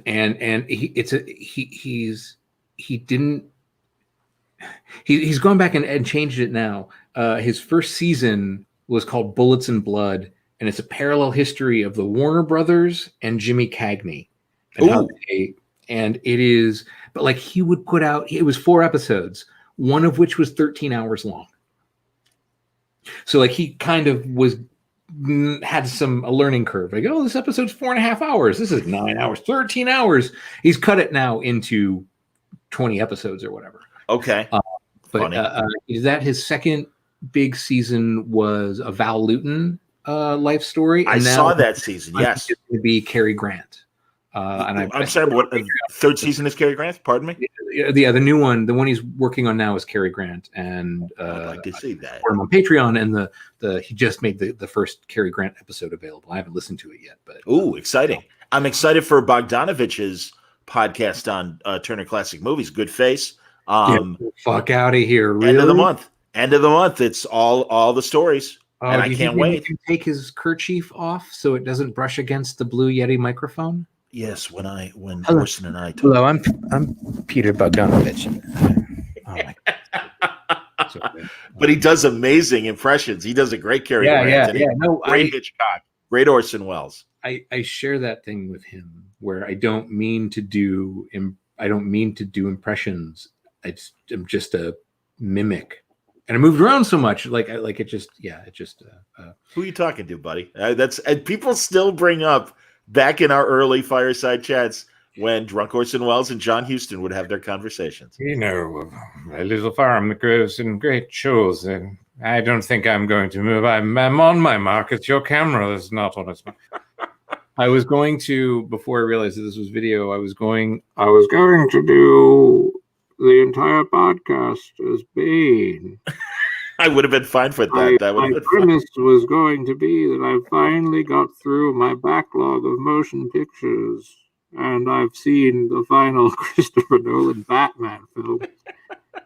This Bane character is fantastic. They're just going to do that the whole time. The whole show is going to do the Harley cartoon, which I just learned today is going to debut in May, the first season on Sci-Fi Channel, which is great because it's a wonderful show. The new going to show that. I guess they just bleep the shit out. Yeah, they'll bleep it. Yeah, just like Rick and Morty when they show it over the air. Yeah. But Bane in that is great, and it's totally Tom Hardy, and it's like I was going to blow that up. Bane in that is great, and that there's an entire plot thread revolving around somebody calling Wonder Woman the C word. is pretty spectacular. That's outstanding. Jack, yeah. Sam Watson's The Long Goodbye is maybe the best movie book I've read in a long time, especially because it's a book about the making of Chinatown, and Roman Polanski is only the second worst person in the book, and that is a miracle. Who? Robert Towne? Who's worse? Robert Towne didn't write Chinatown. Robert Towne had a ghost. Robert Towne had a ghost that was with him until he died. I'm gonna have to read this book. It is amazing. Every fucking Sid Field piece of bullshit is destroyed by this book, because Robert Towne is not Robert Towne. Robert Towne is two dudes. Is Robert Towne and his silent partner who did a lot of the heavy lifting. Wow. And Wasson finds, his wife gives him his papers. Wasson finds written in longhand huge pieces of Chinatown. The Noah Cross, Mr. Gitz scene. That's right. The most all of it written longhand by this dude. Yeah, no, Robert Towne is not Robert Towne. It is staggering revelation. And so much of Hollywood's bullshit is predicated on treating Robert Towne like Robert Towne. Absolutely, man. People are not talking about it because it undermines all of their bullshit. Fascinating. Wow. It's great. It's a great book. All right, I'm looking forward to that. I'll tell you, I'm going to do the storytelling narrative like Katrina. I'm not interested in talking about old Hollywood. I want to talk about boxing, that period after Joe Louis retired, when the mob had its biggest stranglehold on boxing in the early days of television. And I really want to do that period because I think it's fascinating. Wow. And from Ezzard Charles's champion, as far as the heavyweights go, to Sonny Liston. Wow. And that was all mobbed up. Yeah. That's great. And not just in the heavyweights, the lighter weights, it was even worse. I mean, Carmen Basilio had to suffer a few fixed losses before finally winning the welterweight title, and then having the talent to go against Sugar Ray and winning the middleweight title from a near prime Sugar Ray. And I mean, Basilio is vastly underrated. Great fighter, incredible fighter. Wow. I don't know enough about boxing, but I love stories about shit getting mobbed up. Oh hell yeah! Absolutely. I'm in. Absolutely, man. Let's see. So that's my ambition, is to try and do a Longworth-esque, in my limited fashion about that thing. Well, yeah, check out The Secret History of Hollywood. It's really wonderful, and it's one of the most literary podcasts. In fact, Mark Gatiss does voices in the second season because he was such a fan of the writing. Oh, that's so cool. Wow. Each of the Val Lewton episodes open with these kind of folk tales that Lewton wrote, and it's Gatiss reading them. Wow. And then it goes into Adam's stuff. Really. Did you watch his documentary about the history of horror? Yeah, like not all of it, but not for any good reason. But no, it's terrific. Yeah. Another YouTube find, kids. Yeah. Although I think it used to be on one of the services here. Oh, okay. Because I know it's British, obviously British produced. Yeah, I think it used. Because I was watching. I don't know. That's a good one. Oh, thank you, Comic Quirks. Isn't that nice? That's very kind of you. Let's see what else. I think I'm almost out of Hollywood books to read. I might have to move into crime or newspapers. I got a lot of newspaper books. Maybe I'll go back and read some newspaper books. I bought a used book about the history of the New York Herald Tribune, and that was really fun to read. Is it? Hang on. Oh, I think it was just called The Paper, but I could be wrong. Hang on a second. Yeah. I love when you do this. This is excellent. See, this is truly, everybody, great to always talk about comics, but it's always like, all right, what are you watching? What are you reading? You got, Ruck is like that. Yes, indeed. And there's my guy. He has it. Of course he does. I'm proud of you. Yep. This is why we're friends. And the same with Kel. I love that. Seriously. This is why I adore you guys. And you're very lucky that we don't live in the same city, because I'd be bucking and hanging out every goddamn week, No, it'd be one of those, like, you could never tell whose books were whose kind of situations. I'm going to borrow this. You're going to borrow that. I'm going to get these three. And that's why it was so great last summer going to Powell's finally. Yeah. And literally spending 3 hours at Powell's. And that wasn't even enough time. When Sabella came to Portland, he made Powell's like a 3-day and he would just kind of go like 2 floors a day. Like it was a war of attrition. It was a battle fought by inches for him. I totally understood why he would do it. I only went to 3 sections, and they were the sections that I knew I wanted to spend time in. And one of the things I was looking for were good boxing books. So yeah, great store. Good Lord. And man, I'm telling you, I'm in the city again now in Chicago, and there are still great used bookstores, but we lost a couple in the last couple of years, and it really bummed me out because they were amazing. Is Aspidistra still open? I don't know that one by name. The science fiction shop on. Oh fuck. Maybe Belmont. There is right by the L station. Yeah. It is still there. It is still there. To Wrigley, you go west on Belmont. It's west of Clark. Yes. Yeah. It's just a couple doors from the red line. Yes. Yeah. Aspidistra was still there. A lot. That's great. I think I still have books I bought there. They even have old Ring magazines, and I haven't been in there forever. But that's a good deep dive place for me to go to as well. There was Bookman's Alley that was on Broadway, and in a great neighborhood, and that I had a ton of great Hollywood books, and that's gone. Myopic is still there. I sent Bendis to Myopic when they were shooting the Powers pilot, 10 years ago here in Chicago. Oh, that's great. Okay. So yeah, too much, man. All right, let's see what else we got here. As far as other questions, I don't want to keep you up too late, Maddie. So great. No, listen, I talk to my dogs and my children. Like this is great. I'm the most interaction is good and healthy. It's my pleasure, man. And no, as I always say, no, it's like and we'll be doing this with Kel, given her based on her schedule in a week or two or whenever she's available. So and that dude, I'm telling you, she's killing me on Aquaman in the best way, and I really love that she's having a great time that she is on Aquaman. Wait till you get to the end. Yeah, let's see. All right. Okay. Here we go. There's yes. He'd like to live in Palace forever. The Stars Our Destination. We do remember that, or at least I remember that story. No, that's not there anymore, unfortunately. Yeah. They had one in Evanston, and they had one on Belmont as well. Right. And in fact, before he passed away, Douglas Adams even did a signing there in the 90s. Oh, wow. Yeah, and Neil did signings there too. It was a great store, great sci-fi store. Yeah. No, the Aspidistra. I may have had the location. I may have been putting the Aspidistra where Stars My Destination was, but Aspidistra was another one. And then it was Stars was on Belmont. You guys are right. Okay. So I think I got the locations mixed, but I was talking about Aspidistra. Yeah. Right. Okay.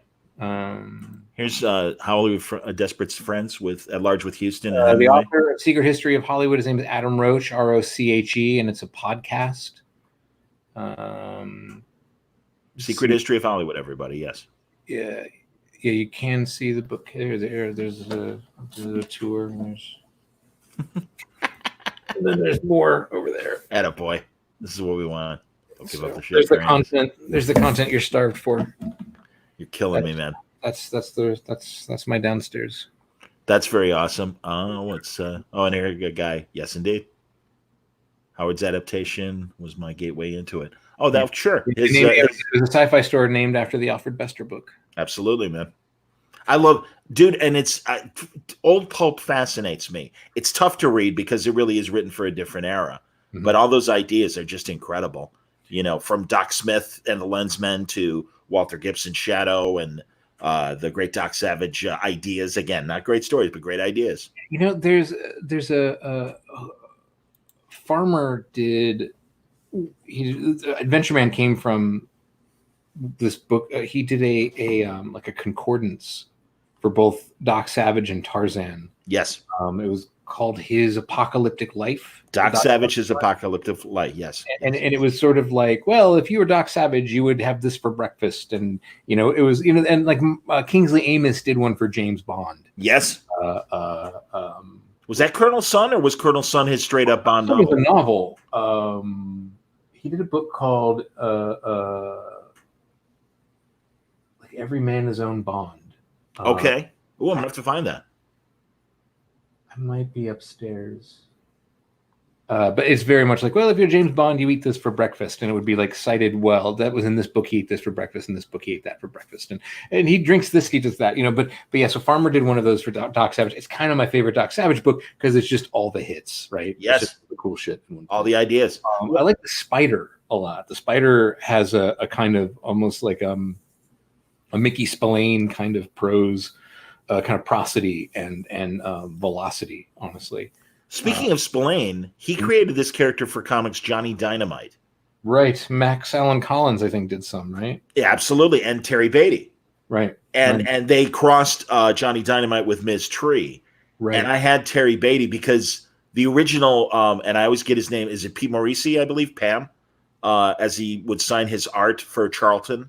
Maybe. He did a Johnny Dynamite series in the 50s. And in particular, when Morisi was doing Johnny Dynamite was based on John Garfield, and my father bore a striking resemblance to John Garfield, much to his advantage as an unmarried man. Yeah, man, go get some, Papa. Absolutely, and it was great. And Johnny had an eye patch, and I had Terry Beatty do Johnny Dynamite, and it was great. I brought it home, and my sister had never seen it until I moved into my current place. It's on my wall, right? That's fantastic. And yeah, she's like, "That's supposed to be Dad." I'm like, "Yeah, man." And I go, "That's." It's Dad as a private eye. It's like, that's fantastic. I'm like, tell me about it. So yeah, no, I love that. And man, Ms. Tree, I had a great conversation with Terry Beatty about Ms. Tree. I'm hoping to get Max back. Max hasn't been on forever because they're recollecting all the stuff. It's coming out again. Yeah. I'd love to. I haven't seen it probably since it first came out. Yeah, and it was interesting. They started with the Color DC anthology stories, and then they're going to go back to the 80s stuff. But man, that was my favorite black and white 80s comic, hands down. Yeah. It was a lot of fun. Agreed. Oh, and by the way, now someone's talking about the James Bond dossier. Let's show that. Yeah, that's it. Yeah, Every Man His Own 007 by Kingsley Amis. There you go. I've got a couple copies. I got one because it's like a great piece of design. Wayne, you were correct. Yes, and Matt mentioned the Tarzan Farmer book as well. That Wold Newton universe. Yeah. Where Sam Spade is actually Tarzan's grandson. Right. It's all, everyone's all related and all that stuff. It's fun as hell. Of fandom. I had a pitch. This is a thing I could never get Universal to bite on when I had my deal at Universal. Here's a TV thing that never happened. Oh, Aspidistra closed on North Clark. That's it. Thank you, Dante Hicks. That was it. Aspidistra 2600 North. Oh, okay. Yeah. Okay, I know what you're talking about. Yeah, it did close, and that broke my heart because that was a wonderful store. Yeah, nothing gold can stay, Pony Boy. I wanted to pitch. I pitched to Universal doing a Hitchcock show that would have been it would have started with Rope, where the Jimmy Stewart character is the criminology professor. The two students have the body in the trunk. Yep. But all the other guests would have been characters from other Hitchcock films, and it would have been a little bit like Hannibal, where like set in the world, but it would have been. I was like, oh, this is gonna be. Oh, it'll be it's all like a Hitchcock show. It's a and every. I was so. Universal was not into it. But bummer. Oh man, kind of kills Shakespeare with Hitchcock, where all the characters. So would Roger Thornhill also be in the thing? Of course, yeah. Yes, hello, Mr. Kaplan. Of course, you'd have to have Mr. And a weird Martin Landau's weird Leonard homosexual assassin. I just watched. Man, I broke down. They raised the price for TCM. They put it in a sports package at $10 a month, and I'm like, I can do without TCM, and I held out the longest time, but during the film festival I broke down this month and got it back just in time to watch a lot of the old film festival stuff. And it was him and Eva Marie Staines talking about North by Northwest, and he told the whole thing about Leonard and Leonard being gay. And It's like not coded, like that's in that's clear as a bell. He says, "Call it my female intuition, but I don't trust Eve." Yeah, absolutely. Yeah. And he I think you're jealous. They play it with a physical closeness, like it's such a great. It's so great. It was groundbreaking. Absolutely, man. That, and remember in oh god, now I'm blanking. Advise and Consent. Oh yeah. Don Murray goes to the gay bar. Right. And that's really like, whoa. And that movie was banned because of that. I believe it. Premature. It was like that, and like I Am a Fugitive from the Chain Gang, Anatomy of a Murder. Yeah, that was a whole kind of cluster of socially relevant moments of Hollywood having a moral spine movie. Again, one of my favorite father memories was he saw that it was on at 2 a.m. on like a Friday night, and he's like, "Would you stay up with me and watch this?" He goes, "It's a great movie. You got to see it." And that's what I love. My dad, he would like Anatomy of a Murder. Yeah, and I'm like, "Sure, Dad. Okay, great." And he's like, "Oh, you're gonna love it. It's amazing." And he's like, "This was like banned in cities. I had to go to another city to see this movie." And I'm like, "That's amazing." Wow. So yeah, oh my God. And seriously, again, and he was like that about The Third Man. He's like, because he was an MP in Germany during the occupation and post-war. Wow, you got some brothers in Berlin, my friend. There's no way you don't have. There's half centrists running around. Vienna, but you're probably right. And he's like, "Do you want to know what the war was like for me, or the post-war?" Because he was in the occupation. He would have gone to Japan for the land invasion if the bomb didn't work. They were preparing another D-Day. It was called Operation Olympia, and he was training for that. It was solved with the bomb. So they're like, "Okay, we're sending you to Germany for the occupation." And it's like, okay. Wow. And he was an MP and running after black marketeers. And he's like, "This is what I was doing." And watching the movie with him, all the rubble was still there so many years later. And he's like, "This is exactly what Vienna looked like, John." He goes, "This is amazing." And I'm like, "Thanks, Dad. This is incredible." One of my favorite Wilder movies is A Foreign Affair. And they sent him, I think the fires were still burning. And there's footage that he himself shot in the beginning as the plane is landing of Berlin. And it was footage. They shot him. And you knew that. You were there. And, that movie is great and filthy, super filthy and dirty and naughty. And I love it. Sean, asks a good question, and it's so fun because I literally at the beginning of the month I had Joe Casey on, and we brought up the basement tapes that you guys used to write at CBR. I don't have them. I probably not, just because it was a lot of thinking out loud and Pop Life was like a great idea for a column, but the minute it started, every publisher I was pitching at made it clear that I couldn't talk about what I was doing for them. And I felt like a blast to do it because I had said I would do it, and I can't talk about the shit I want to talk about. So, no, I mean, I'm sure it's out there somewhere. I'm happy to leave it in the kind of. It's weird growing up in public, and I'm sure there's awkward and uncomfortable and unwise and unkind things done and said, and I'm fine leaving that to the detritus of my 20s. I think. New image reprint. It's got new lettering and an introduction by Patton Oswalt, and afterword by me about some stuff that went into the making of the thing. And I think Kieran is putting together there'll be a sketchbook kind of a design section. It's a little more, a little B-sides, a little bit of stuff. Outstanding. That was all in sepia, right, Matt? Yeah, and white, and he did Kieran did it on this like brown marbled paper and added white to it. It's crazy. And the one big strong man, everyone's dreaming about something the night before the caper and stuff, and the strong man's dreaming about puppies, being surrounded by puppies. Yeah, I had to read it to proof it, and it's the first time I had read it since the last time I proofed it in 2004 or whatever. Wow. And so that was a trip. That was an experience. Truly, Matt, one of my favorite early books of yours. Absolutely. The earliest, but I am. Oh, that was earlier than Rex Mantooth, for example? Oh, maybe not. Go on. I can't tell. I wrote it. It's a blur. Yeah. It was one of those things, too, where I wrote it in 2001 and it didn't come out until 2004. I wrote it in 5 days or 6 days in 2001. And then it just kind of got drawn when Kieran could draw it around doing Avengers, because he was in the middle of his run of Avengers with Kurt at the time. Wow. But that was another thing too, is comics are weird because you write shit and it doesn't come out for years sometimes. Yeah. I was done. I was done with Hawkeye a year before the last issue came out. Wow. I had gone through all of my farewell mojo on that book, and then when it finally ended, I had already kind of processed it, and it had to kind of go through it all over again. So I did write an open letter to Joe Quesada, and it was before my Marvel employment, And aside from the presumptiveness, Nick, of everything, I would have said all of it to his face. You know, it was always my policy. I never wrote something I wouldn't say to someone's face. I would have said it all, and I meant it all too. And by and large, not like he followed my advice, but yeah, no, that's the kind of dude Joe was. Like, probably not. I think it was very presumptuous. What'd you cover in that? I don't. Please tell me the story.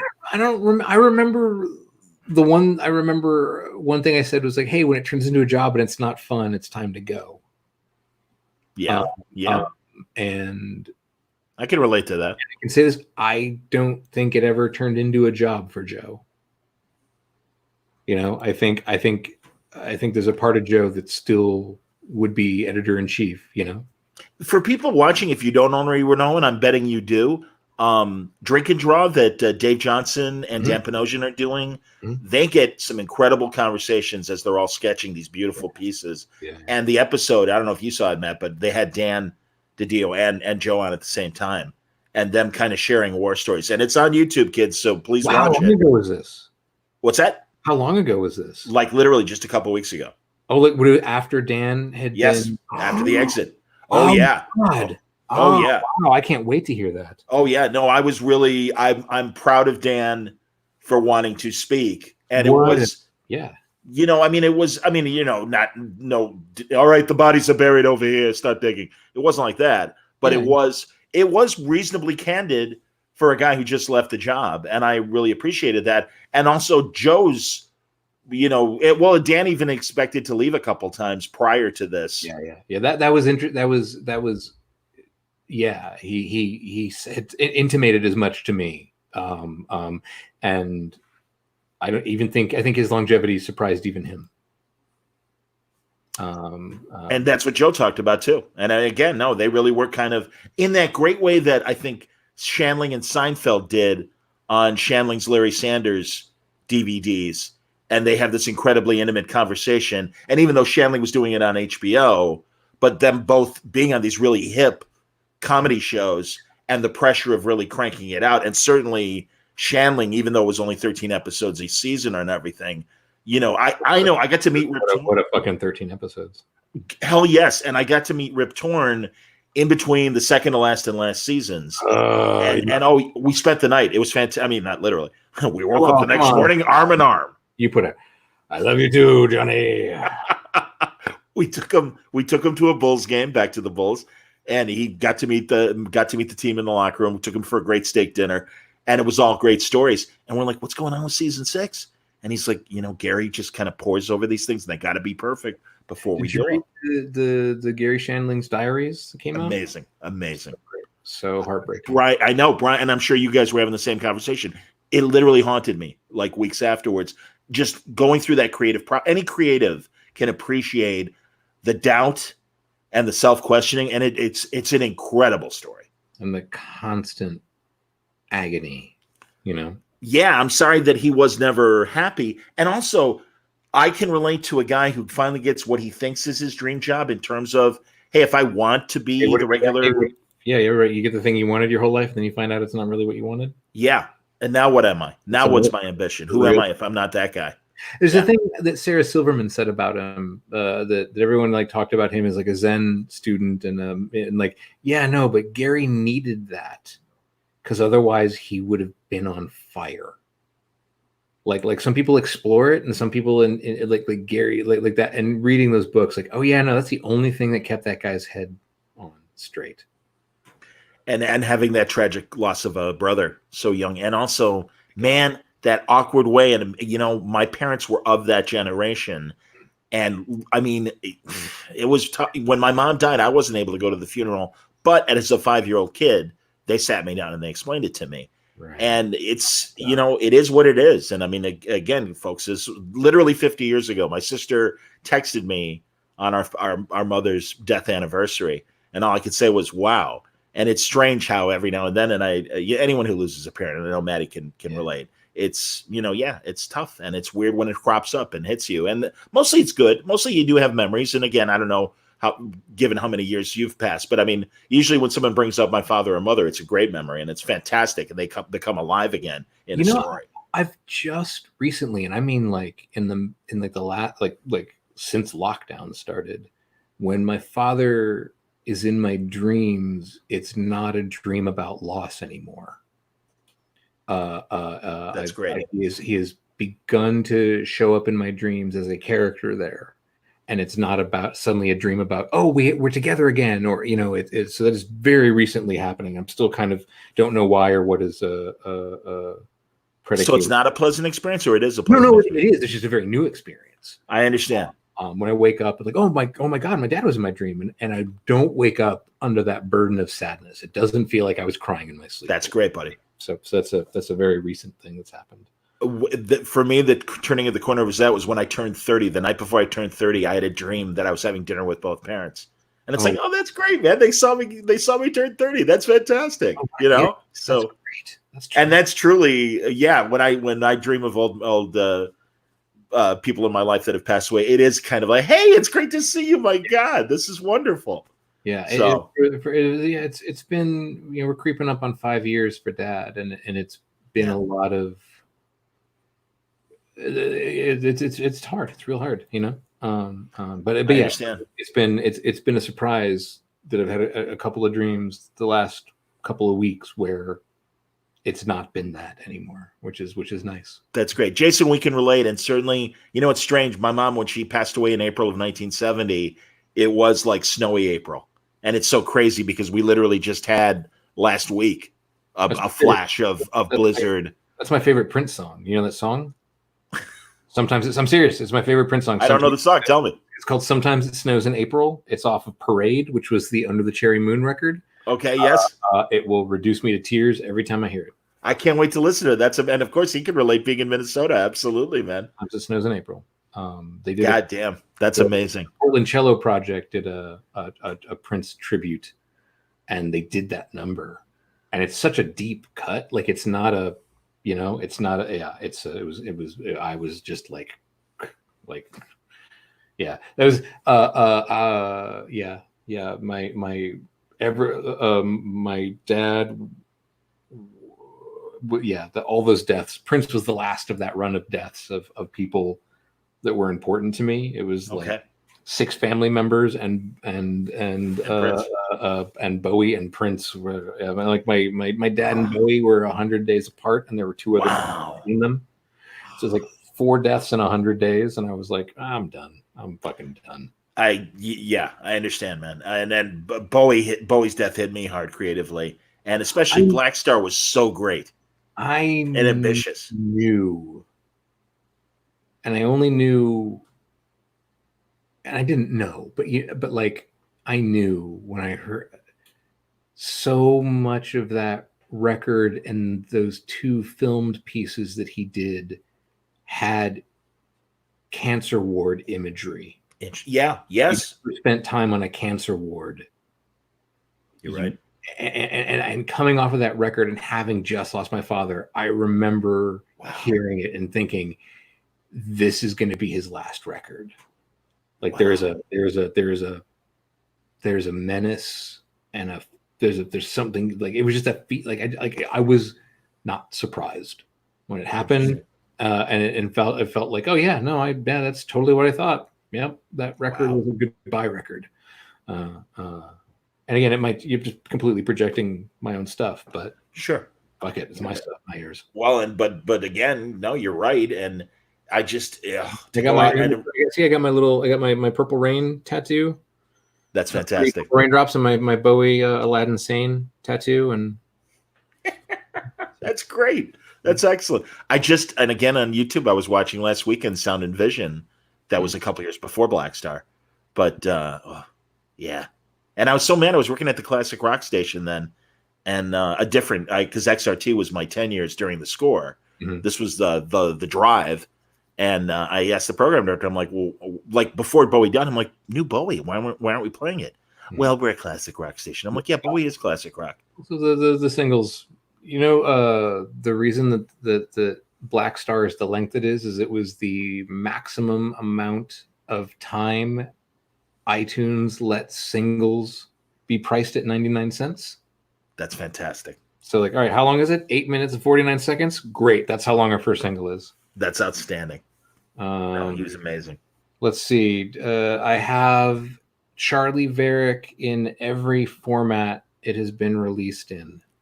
I think that's outstanding. It is the best Mathau. I mean, I love Taking a Pelham 1, 2, 3, and that's all comedy. This is the best drama. It's more of an ensemble piece too. You know what I mean? Like absolutely, 100%.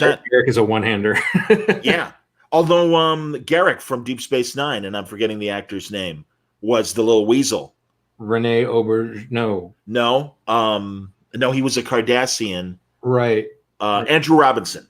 The from Dirty Harry. Right. The bank manager. They're going to work with a pair of pliers and a blowtorch, right? He was the henchman that was trying to. Dean Wormer, yeah. Oh no! The bank manager was John Vernon, but Andrew Robinson played Varick's helper that was kind of screwing him over or trying to screw him over. Dies like in the first 10 minutes, right? No, I think he makes it to at least Act 2. I'm gonna have to rewatch it. I don't know. And you know which one I don't remember? Well, I know I've seen it, but it's been so long. I would like to revisit it. Laughing Policeman with Bruce Dern. Boy, not a lot of laughing in that movie. Well, again, a great Swedish crime story. Yeah. It's grim. I recorded BBC radio adaptations of the guy who wrote Laughing Policeman. They did radio dramas of a lot of his stuff over the period of like 2 months, just every Saturday at like a 90-minute play. And they're so good. They're such great adaptations. I love that stuff. So somebody David Simpson, would I ever do a Star Wars novel? I got to write a short story. You got to write which? In a Star Wars anthology book called A Long Time Ago in a Galaxy Far, Far Away for the anniversary. It had like a ton of short stories. So I got to write me and Kel wrote a short story in that. It was fun. It was cool to write something Star Wars. And somebody, Jason, noticed your Twin Peaks tattoo. Oh yeah. I was going to say regarding Bond, I hope to be talking to Mark Altman soon, who just wrote a great oral history called Nobody Does It Better. And he has done previous oral histories of Star Trek, 50-Year Mission, which was amazing. Mm-hmm. Battlestar Galactica, both versions, Buffy and Angel in one volume, and now this Bond book. And they're great. They're really terrific. I bought the Kindle, haven't sat down with it yet. Yeah, I went through a big Bond thing. I reread all the novels except the ones where he's in America, and I read hang on a second. Sure. Some Kind of Hero. Hang on a second. That's the Richard Pryor movie that I remember, of course. Hopscotch, by the way, Jack, is excellent. Another great Walter Matthau movie. I quite agree, and I know Maddie agrees. Yeah, this is really a really terrific kind of biography of the films. Oh, fantastic. And then did like a Fleming biography and did like a Bond like think piece kind of a thing. And then, like I said, did all the novels up through, like I didn't read the American ones, but because I live in America and I know it's shitty and I want to see this effete British asshole go be an insufferable prick in places I've never been, not places I've been. So the American ones don't. Those tend to be especially racist, which is saying something for the James Bond novels. Live and Let Die. Yeah, the movie, of course. Yeah. The book is so bad. Oh my God. Really? Yeah, the book is it's embarrassing to read the book in public. So David Simpson wants to know who are your favorite bands from the 80s and 90s besides Bowie and Prince? 80s and the 90s. Pixies were really big for me. Nice. The Clash up to London Calling. Absolutely. Whoa, God, I don't know, like a ton, just a bazillion things. Let's see what are some things I've listened to lately.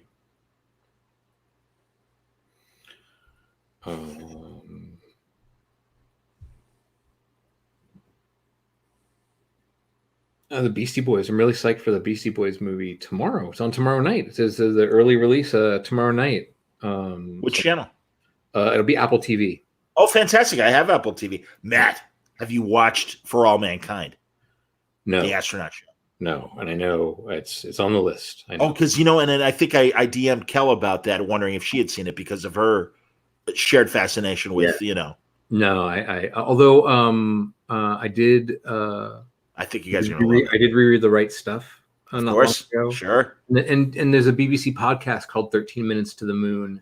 The first season was about the moon landing. It came out last summer, and this year for Apollo 13, they did a 50th anniversary. Oh, that's great! And the main guy, Peter Fong, is a doctor, but he's like a medical doctor. And while he did work in space medicine, he also has they haven't finished the last episode of the podcast because he has been frontline for COVID response in wow. So I was listening to it. They ran it, I think, on BBC International, and our local public radio station would flip over to BBC in the overnights. Yeah. And a lot of times I would finish my traffic shift and listen to 13 minutes, the first season. The score, it's amazing. It's great.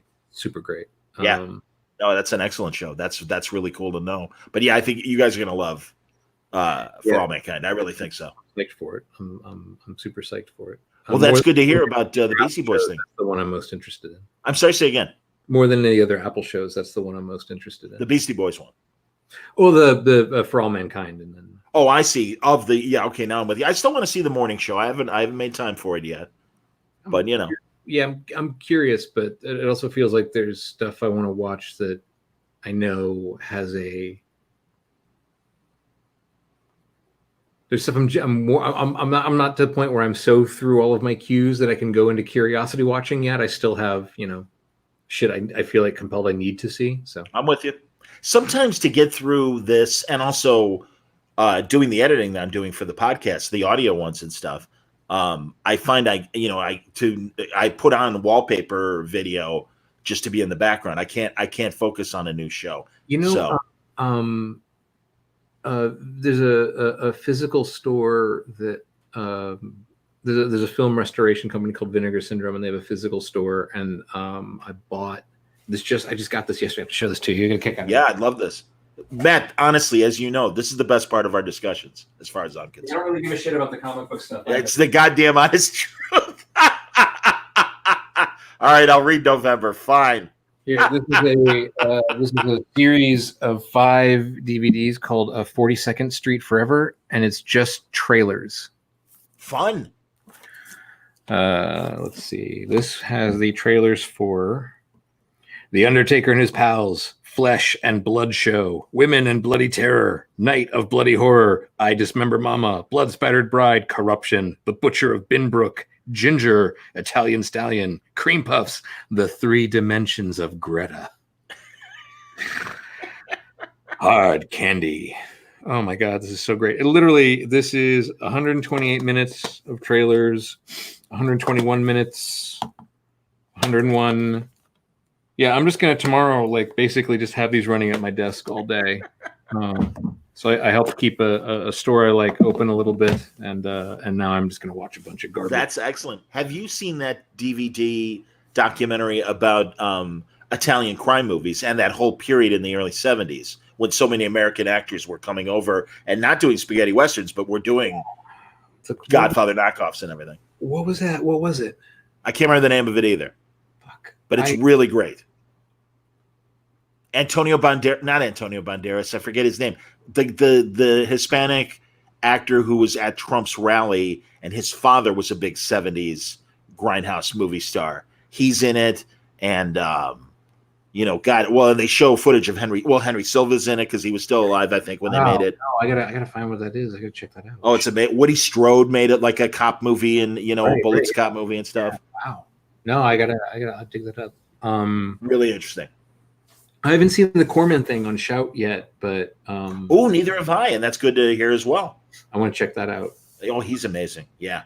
There's when he kind of had his 50th anniversary a few years back, and there were a lot of good. There was a Corman's World. There's a documentary called Corman's World that was really great. There was one called Machete Maidens, which is all about the insane movies they would make in the Philippines. Sure. So there was an array of So I know that there's now there's like a 10-part Corman documentary that I want to see. Michael Blacklist, thank you. Antonio Sabato is exactly who I was thinking of. Yes. Wow, I gotta find that out. They're incredible. I mean, really, like somebody in the chat who can look at Google without being rude because they're not streaming on a podcast. Find the title for us. That Euro. I think it's called Eurocrime. Or is Jack just shouting that? Yes, it is. There we go. Well, there you go. I clicked on it without even looking at it. There we go. It is Eurocrime. Thank you, Jack. That's very good. It's amazing. Yeah.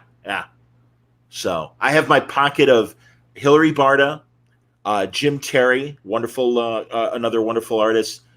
They're my local circle of like the movies. Man, I still haven't seen Other Side of the Wind. Have you seen it? No. Okay. And I kind of like. What if it's? I kind of John Saxon. That's right. Also in Eurocrime. Yes. I kind of don't want to. John Saxon, star of Atomic Cyborg. I kind of Bacalo Lemani, as it was called in Italy. Outstanding. When I one of the last jobs I had in commercial TV was AMC came to us with a problem, which was this was before Mad Men, right? And the problem was they were the movie network that showed commercially interrupted, edited for television movies, and how do we retain viewers? Because what they were discovering was they would have a movie on, someone would watch it and think, I have that DVD, and go watch it. So we basically made D-break and E-break like in commercial outros and intros that were like DVD extras. Cool. And the pitch was to prove that we could kind of do it regardless of quality. We did Apocalypse Now. It's like, here's a movie with a million things about it. Everything about Apocalypse Now was interesting. And then we did one where there's nothing interesting about this movie. And it was Joe Kidd, the Clint Eastwood, John Saxon Western. But I did one piece all about John Saxon when I did this like 30-second, like, John Saxon, legend of European cinema. Like, sure, he's in Joe Kidd and Enter the Dragon, but yes, fans know him from Atomic Bacalo Lemani, and like the artist I worked with, John Dretzka, made this amazing John Saxon cyborg arm. It was so dumb. Oh, that's awesome. Oh my God. We got to find that. That's fantastic, man. Jesus Christ. You're killing me. Like a zillion fucking, I think it did like 30 movies worth of those over a few years' time. Let's see, what is Wayne got? Oh, you guys have to see it. Okay. Wayne, by the way, we're doing with Art and Franco on the Oh Yeah podcast, we're doing Oh Yeah reviews, and we are Mystery Science Theater, making fun of a lot of movies. I did the Max Headroom pilot movie from Channel 4. That movie. I love it. Amazing movie. I love Max Headroom. Oh my God. Oh, dude. I should have worn my shirt. Which one? Listen, if I go change shirts real quick. Well, I'll entertain the troops while you're going. You vamp people sure, in the chat. Of course. We have viewers. Can you guys spot me? I'm going to go real quick and real quietly, and I'm going to put on a shirt that is so Chicago specific. Oh, that'd be lovely. It's John, 2 drops of pee are going to come out. I'm going to predict right now, 2 drops of pee. Vamp for me. I'll be right back. Absolutely, Matt. Matt has had to do that for me when I've had to do a bathroom break in the middle of our word balloons, and I've left him in because I knew there'd be a secret message, much like when Art and Franco. For the rest of you, as Matt is changing, if you don't know, Oh Yeah Rewatch and our buddy Wayne here has actually wonderful Ottawa Wayne was able to point to some great YouTube movies that are a lot of fun, and thankfully on YouTube, and a lot of them are great comic book related movies. And this Sunday, we haven't set a specific time, probably 8:00 Eastern is my guess. We're going to rewatch the Hasselhoff Nick Fury Agent of S.H.I.E.L.D. movie. And I hope you'll join us for that, because that's going to be a lot of fun. And that's honestly, it's got its warts on everything. David Goyer wrote it. You might not know that. For a Marvel TV movie in the pre-Marvel Cinematic Universe, it's fun cheese.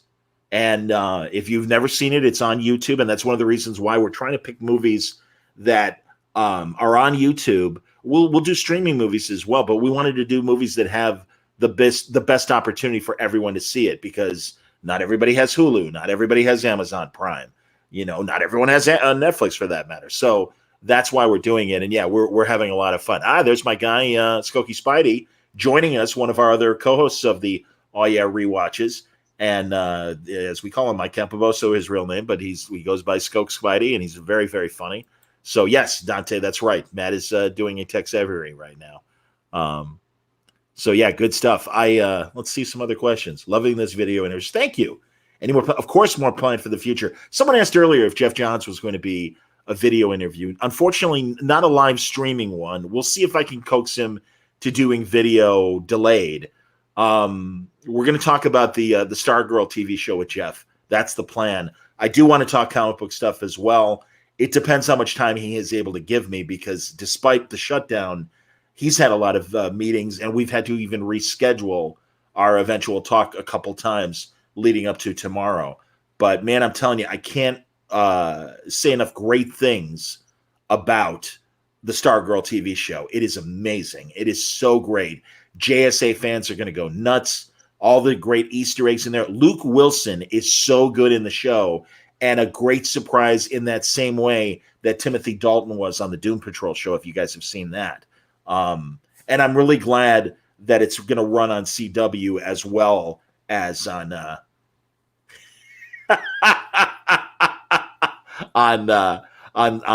DC Universe. Yes, indeed, an infamous moment, and Matt likely obviously owning the world's t-shirt. Greatest newspaper nerds. WGN TV and actually Channel 11 as well. Two different hacks in the EST station was pirated the signal, and there was this insane recreation of Max Headroom. If you go to YouTube and look up Max Headroom pirate incident, yep, you'll see it, and all of it's fucked up. Crazy, wonderful, spooky ass glory. And they never caught the guys or guy. Never. And I read a Reddit thread of a guy who got a bunch of TV dudes from Chicago, a bunch of engineers together, and got them all drunk. But they sat down and he thinks they figured out how it happened. They're not entirely, nobody knows who it was exactly. There was one guy it could have been, and it wasn't, but the how of it got figured out. I'm sure somebody knows, but as Matt's t-shirt depicts, literally it was, and he didn't talk. He just kind of, had that mask. He talked, he had the weird voice modulator. I didn't remember that. And again, I'll have to rewatch the video. He makes fun of John Swirsky and, talks about the world's greatest newspaper nerds, and my love is dying, and he sings the Clutch Cargo song, and it's a whole thing. I was haunted by it in my childhood, and living in the city, it was kind of all we had to talk about one winter. That's hilarious. He did it for 10 minutes or so on GN. And then he did another 10 minutes on the public television station, Channel 11. Yeah. So, it was pretty amazing. Yeah, that was a crazy Sunday night. Man, I think he interrupted when movies were movies. And it was one of the great GN late-night movie shows. It was a Doctor Who on PBS. Yeah. There you go. Absolutely. Probably Tom Baker. So, that's hilarious. Yeah. Thanks, man. That's really nice. Yes, I had a great conversation, Maddie, with Liefeld last night. Why is he cranky and insane on the internet all of a sudden? What happened to where's this coming from with Rob? I didn't know that he's been cranky lately. I'm aware that there was a Kickstarter campaign for Brigade 7 years ago. I didn't know this, and I did research that has still not been fulfilled. Maybe it was that. I honestly don't know. And I mean that maybe if people were incredible assholes to me the way people have been incredible assholes to him for 30 years, eventually I would just I don't know. Cool. All right. The only time I ever hear about Rob anymore is when he's done or said something crazy on the internet, and that is oh no, don't do that. I love Smiley California Rob. I want just that and that's what most of the interview was, Smiley California Rob. Great. Okay, good. But what's funny, Matt? I brought up the Wizard Chicago incident with the guy slamming the book down, how to draw comics the Marvel way. And he said, it was great. He goes, Matt Fraction, who I didn't even know, stood up for me at that thing. And I remember the whole comics community going, hey, guy who thinks you're so smart with your, phone camera and stuff, shitting on Rob, fuck you. Yeah. It's no, they're not cool, man. You're an asshole. Yeah, and the best thing was that Rob did not stop smiling. And just like you want to know what a shitty mystery is? Blues Clues. I can Blues Clues? Blues Clues. I can figure it out. Man, Blues wants to go. She wants to go outside and play, Steve. You dumbass. I can't believe you have to talk to your salt and pepper shaker to figure this out. You want to know who's not the audience for Blues Clues? If you don't like the guy's work, I super get it. You're killing me. That's fantastic. Fuck off. It was my favorite Michael Bay quote is, oh yes, I make films for 12-year-old boys. Hang me. D.B. Cooper was the pirate. Has to be hilarious. No, he was dead in Medford, Oregon by that point. That's probably true. Yeah. Oh, thanks, man. Yeah, great. Yeah, Rob told some really great Kirby stories. Absolutely. No, it was a fun discussion. Much like this has been a fun discussion. You're killing me with that shirt. Yeah. What else, man? I noticed Salt and Pepper, our favorite team up movies of Sammy and Peter Lawford. One more time. I watched One More Time again. Yeah. You watched One More Time. That's the hard. Wow. That is the harder one to watch. Yes. So Peter Lawford and Sammy Davis Jr. had a two-hander buddy crime comedy called Salt and Pepper, and then there's a sequel called One More Time because they were doing it one more time. Right. Directed by Jerry Lewis. And the movie, they literally don't have an ending, so Jerry Lewis just comes out and talks about how they don't have an ending, and they all giggle and go up and get drunk. It is like the movie just stops. And it's creepy. Both movies are creepy because they're both like way too old. They're in swinging London in the late 60s, and Sammy can get away with it. They're also in swinging London in their late 60s as well. Exactly. That's and like I said, Sammy's still tiny. And you know where I give it up for Sammy, honestly, is in the Fosse Sweet Charity. Oh, sure. That number where he does, and the backup singers are a little hokey, but when he sings Rhythm of Life about the church and everything, that's an amazing 9 minutes. It really is. That's a great singing move.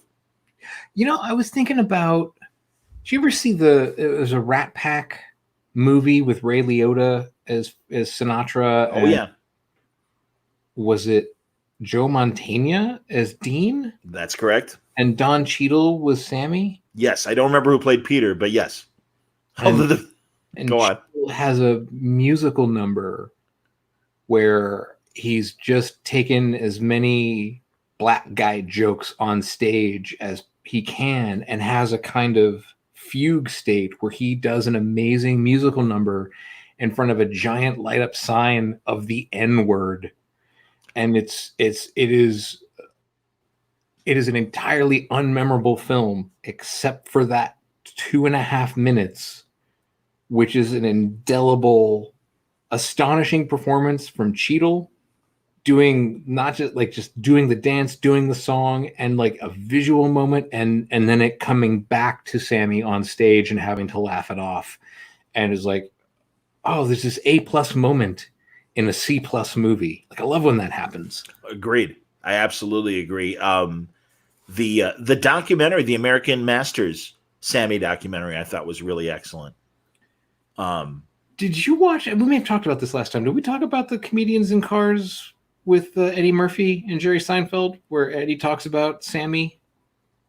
I don't believe we did, but it's amazing. Go on. Had a devil worshiping phase. Sammy had. Well, then maybe we did, because again, that's why I pointed you to the incredible. Also, exactly why. Right. Yeah, and for people who don't know what we're talking about, YouTube has a great Sammy movie that I believe was made for television. I don't believe it was a theatrical release. It's called Poor Devil.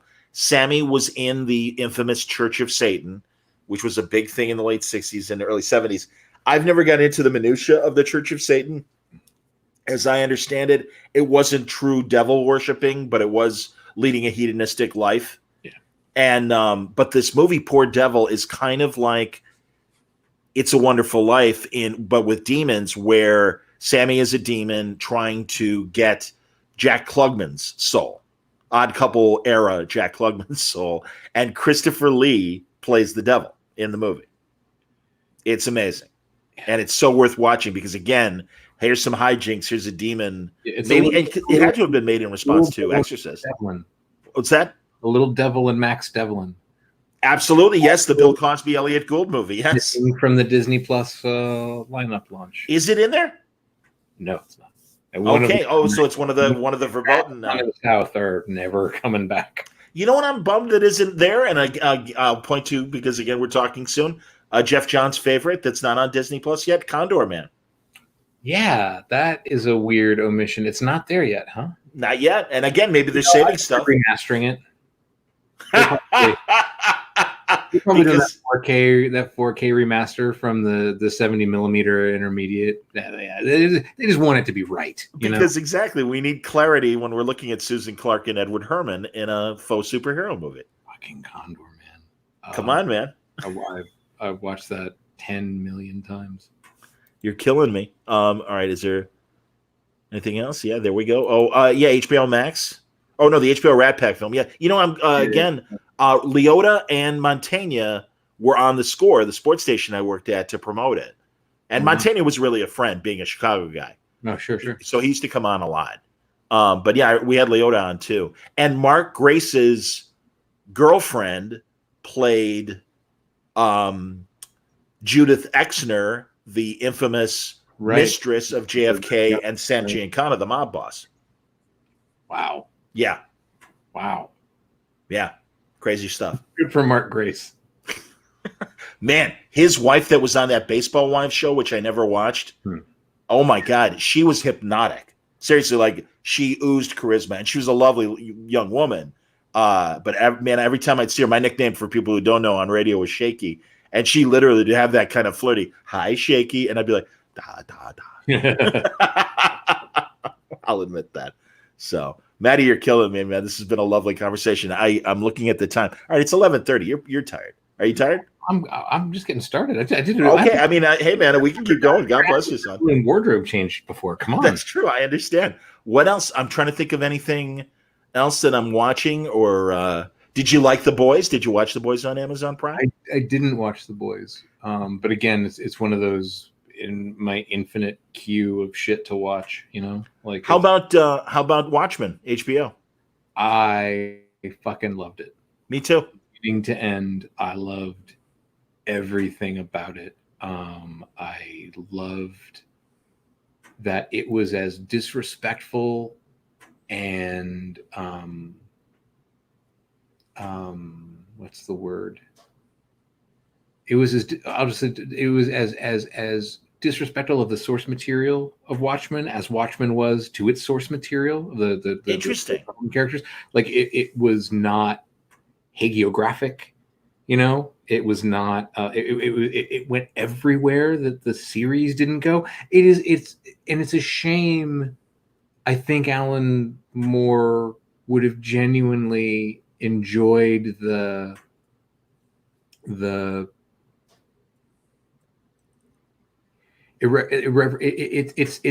it didn't care about his feelings.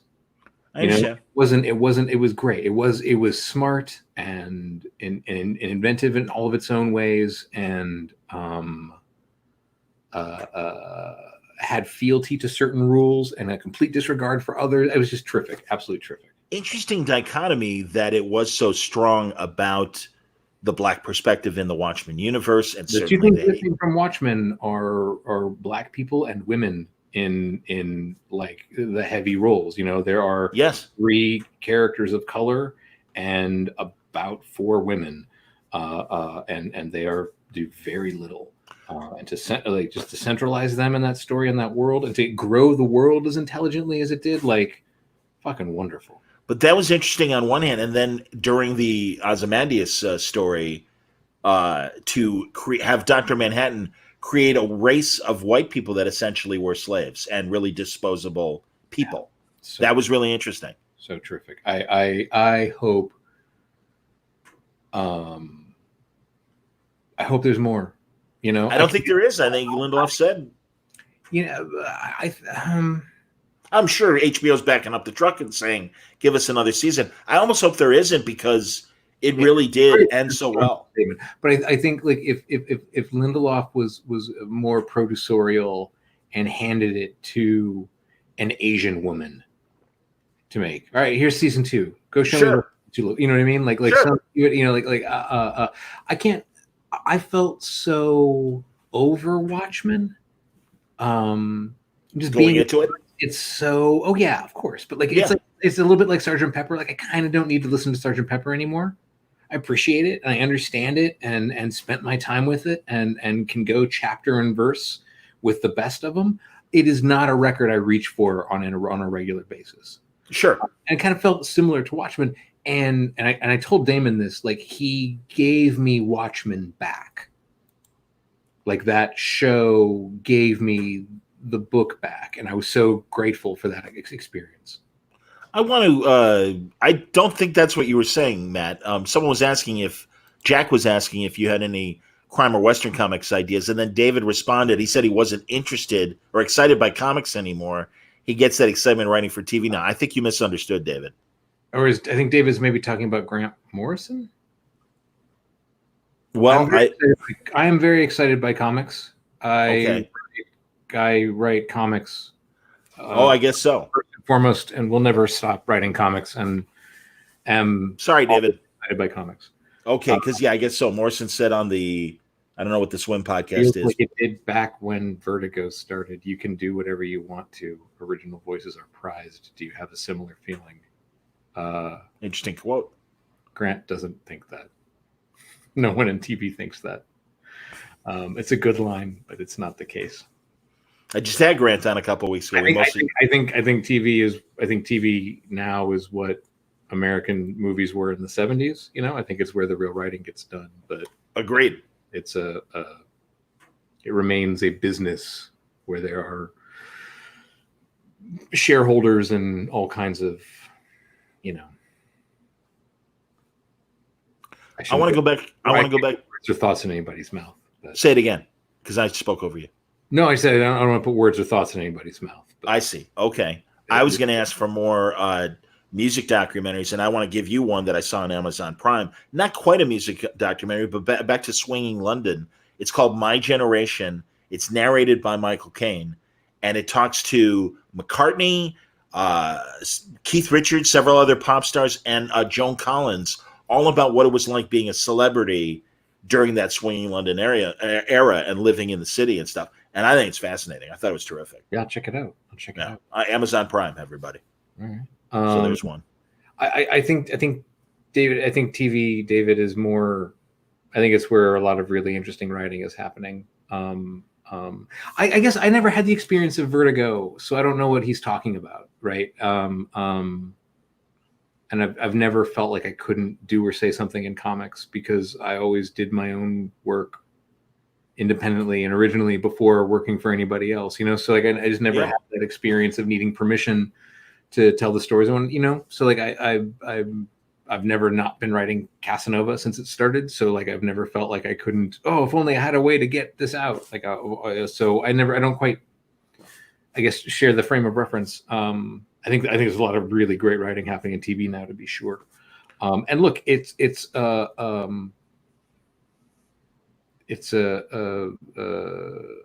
period where there's more venues than there is content, and there's a kind of a gold rush time right now where gold rush is the wrong word. It's Wild West, right? Like there's no rules. Nobody knows what the future is going to look like. Nobody knows if network is going to be on next year, right? So it's people are taking really exciting chances and really strange chances, and some of it means paying Ryan Murphy, $1 billion, and some of it means paying Mindy Kaling $1 billion, and Chandra Rhimes, obviously, Yeah. So it's crazy. The money is crazy, but the work is really great right now. So that's certainly exciting. Maybe that's what he meant. I don't know. But I don't know. What do you think of the mid-budget movie kind of losing its place theater-wise and finding its place now on streaming? Yeah, I think that's what was going to happen, and I think especially after COVID, movies are going to have to go back to the kind of post TV spectacle kind of thing. You know what I mean? I think bigger and better. I think movies are going to be a thing that you go out to. You know, movies are going to be more and more event based, and more. You know, TV is going to remain a thing that you invite into your home. And maybe smaller. I also don't like. Yeah, I mean, listen. There's more show. They have more shows than there are showrunners, right? There are crews are booked into hotels under fake names, so they can't get scalped for other productions. Like, it's a crazy. There's more shows than there are people qualified to run shows right now, and more networks are still coming. Isn't that crazy? HBO Max hasn't started yet. NBC Universal or whatever, it's Peacock. Hasn't started yet. I was in LA the day that Disney Plus announced their launch lineup, and what can I say? There were multiple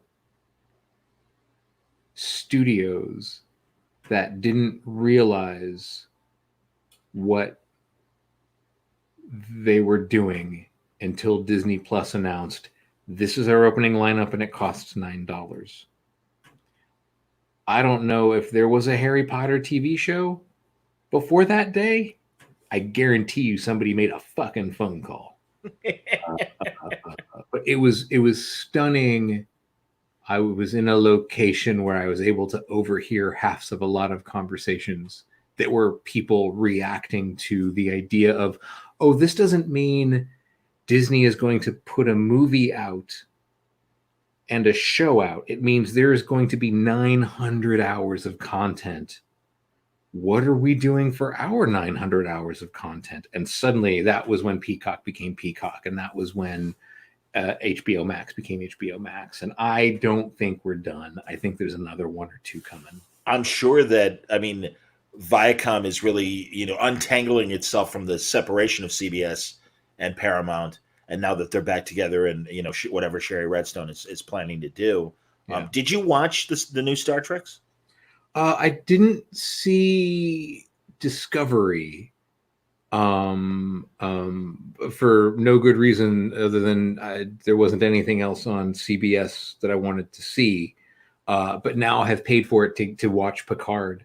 And have loved it. I know it's done. I am not all the way through the season.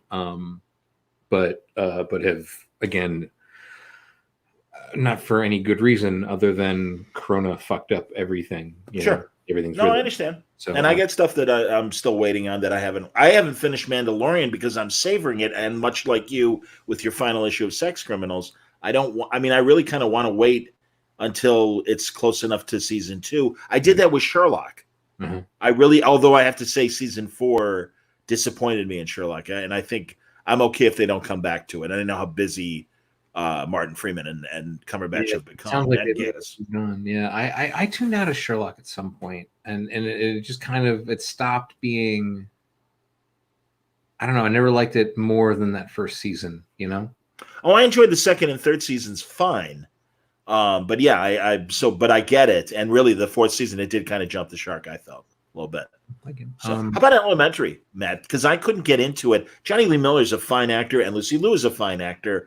It just bothered me that they took that liberty of turning Watson into a woman.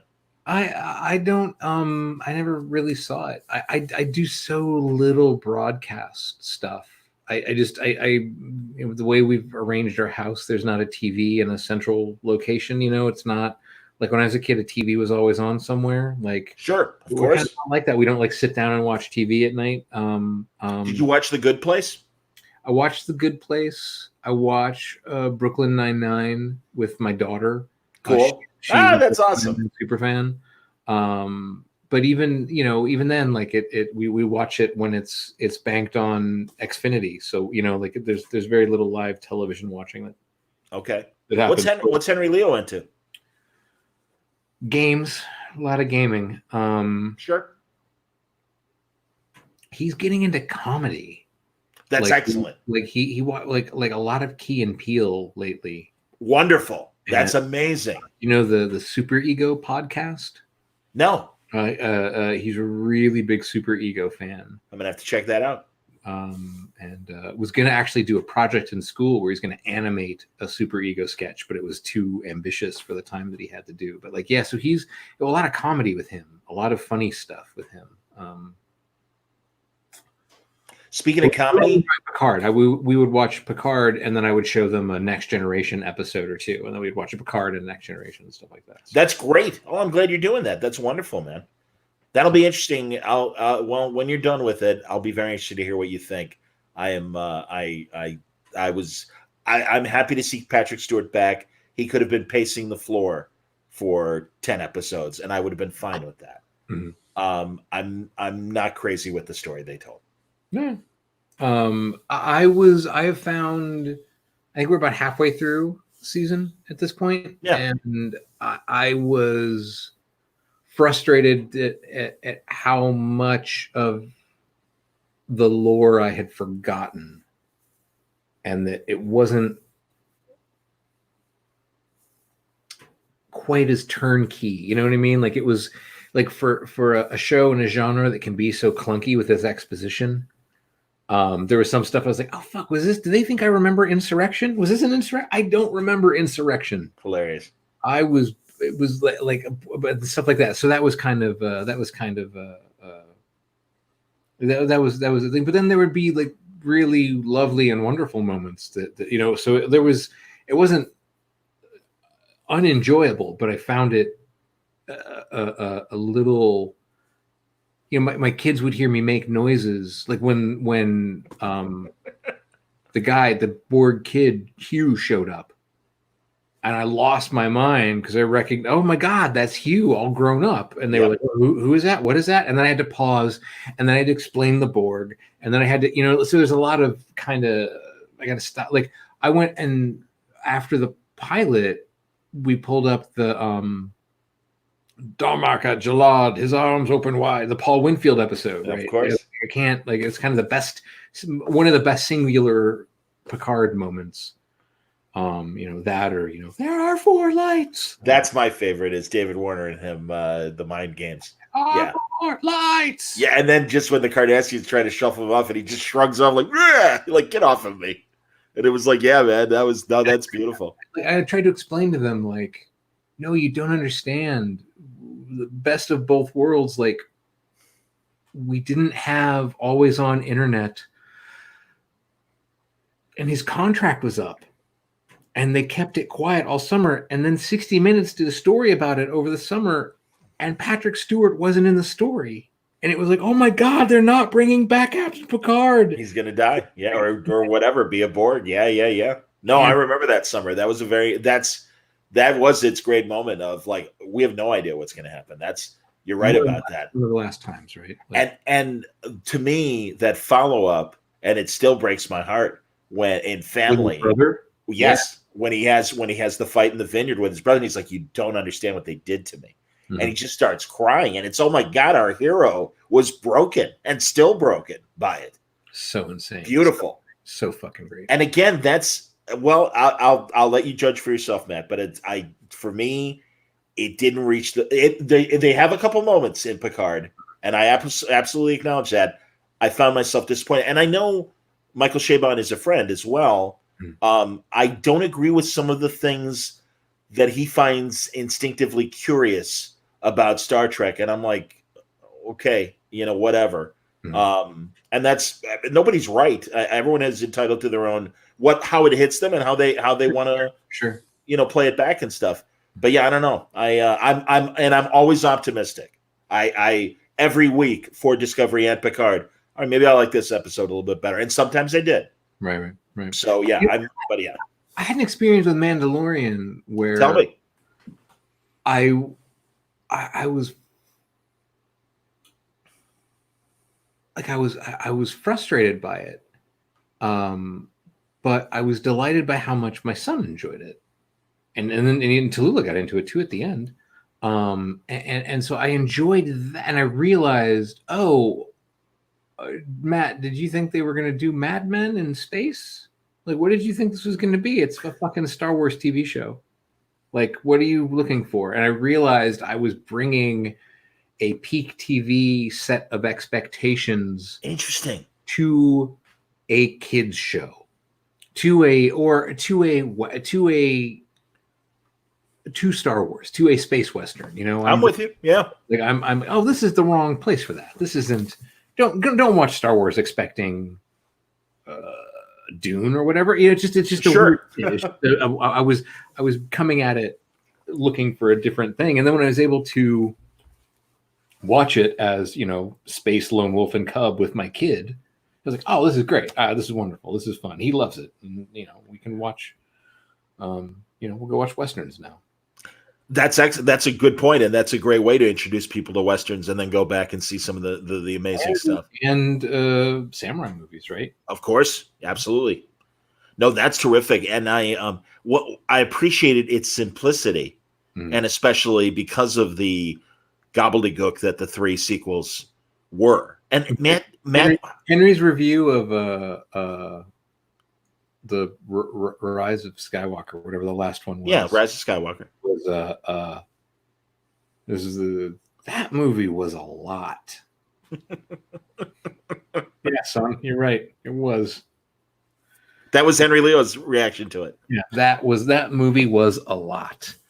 And that is not, I think, the reaction that you want a 12-year-old boy to have. No.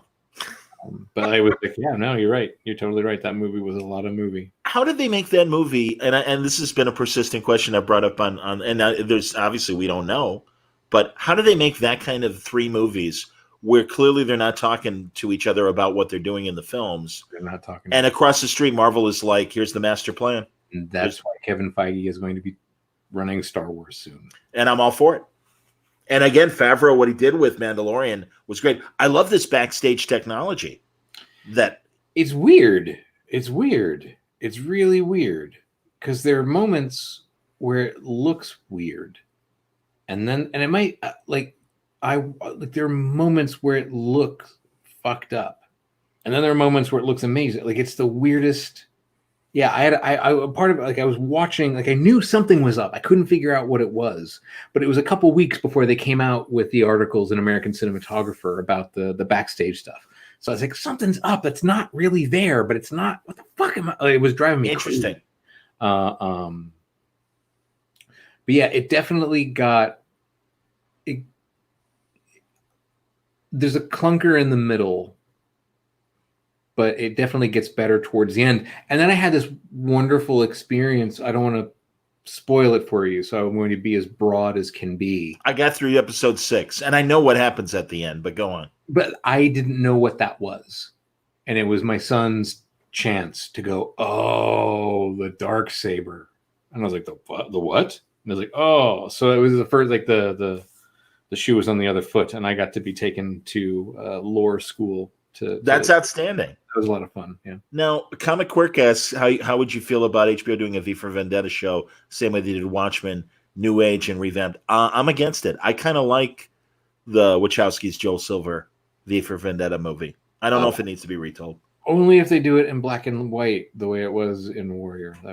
That'd be awesome. Also, I think a little bit like Comic Quirks. I think a little bit like the Plot Against America. It feels a little close right now, and I don't know that I want to spend time in it. That's the same way. Not be able to watch Plot Against America because I love the book. I love that everyone involved. I was so ready, and then I saw that first trailer. I was like, nope, not going to do that. Still got Nazis marching in downtown. Not going to go watch them out. I just can't. I can't right now. I get it. No, I get it. I remember just that. Oh, never mind. I can't. I have a Mandalorian stumper. Okay. You know, Mandalorian's Pedro Pascal, right? Yes, indeed. Pedro Pascal's got a mustache. And at some point, spoilers, we do see him without that helmet. Well, that's what I was referring to in terms of I do know about that scene more so than the Darksaber. I don't know anything about the Darksaber. I look forward to seeing that. That's fine. There's a thing called Darksaber. And it comes from other places that aren't the movies that I didn't know about it. My son got to tell me. So anyway, but the helmet comes off, and so we finally we get to see Pedro Pascal, which is like only the most charming dude in the world. We finally get to look at him. It's a cool scene. It's a great moment, right? But he's got the mustache, right? Because he's Pedro Pascal. And I'm like, wait a minute. If nobody sees him without his helmet, that mustache is just for him. The Mandalorian makes a choice. Gonna leave that. That's just for Mando. This is Mando time. This is the way. This is the way. So yeah, so a little stash, that's just for him. No one sees that mustache. Just the Mandalorian. I wanted to cut together all those "This is the way" scenes with Fastball. There is someone already beat me to it? No, but there is a callback. There's a character that you see at the beginning that comes back at the end and has one of my favorite moments of the season. And okay. This is the way landing.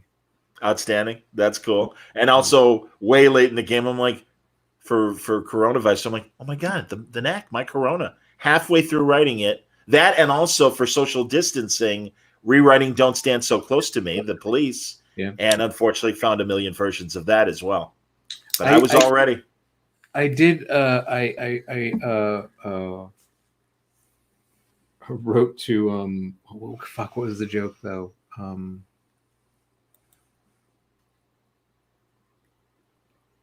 I can't remember, but I made some terrible joke to Paul F. Tompkins that like, listen, we have 2 days. It was like to write a Baby Yoda parody song of something, and I can't remember what it was now.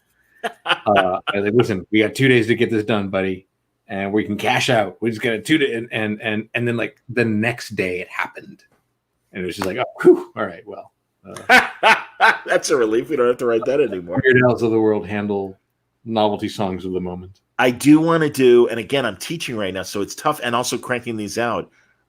Before the Netflix show comes out, I want to do my version of Space Force because I have, and especially since the Corona thing, I want to put in a Fantastic Voyage component that they shrink down and are attacking the virus inside people's bodies, and also that they, much in the way of Justice League 3000, that they take the DNA of Trump, Pence, Susan Collins, at least the three of them, and they have cloned versions of them, and they're the ones that are going to be the first wave of Space Force. So it's totally different than what the Carell show is going to be.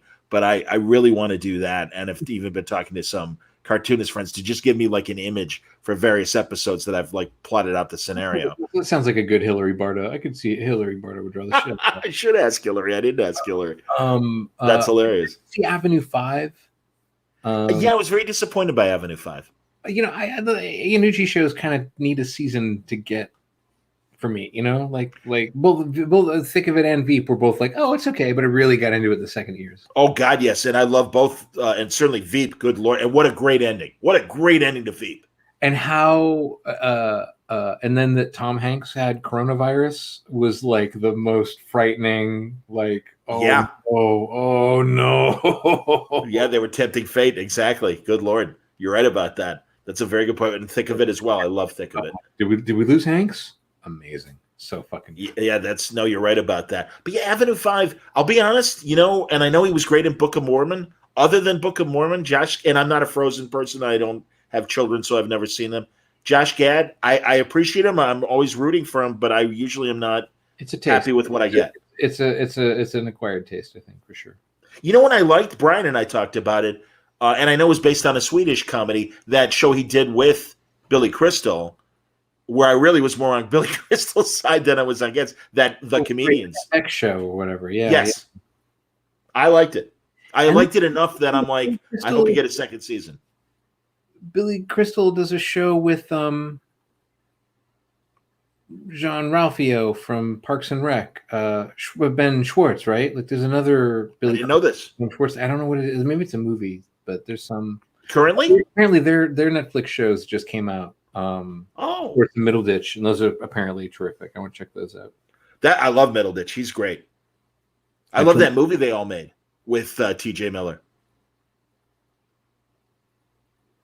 and I forget the name of it, but it's been on HBO, where they go to Mexico to break Middle Ditch out of prison. Yeah, it's crazy. It's a great road movie. It's fantastic. And you know what's awesome? For the last season of Silicon Valley, Bernie Capel, the great character actor, was, he's like late 80s, shows up in an episode of Silicon Valley. And then I hear that he also did an episode of Mom. And I've got my buddy Mitch, who does Terrificon in Connecticut. It's a great show.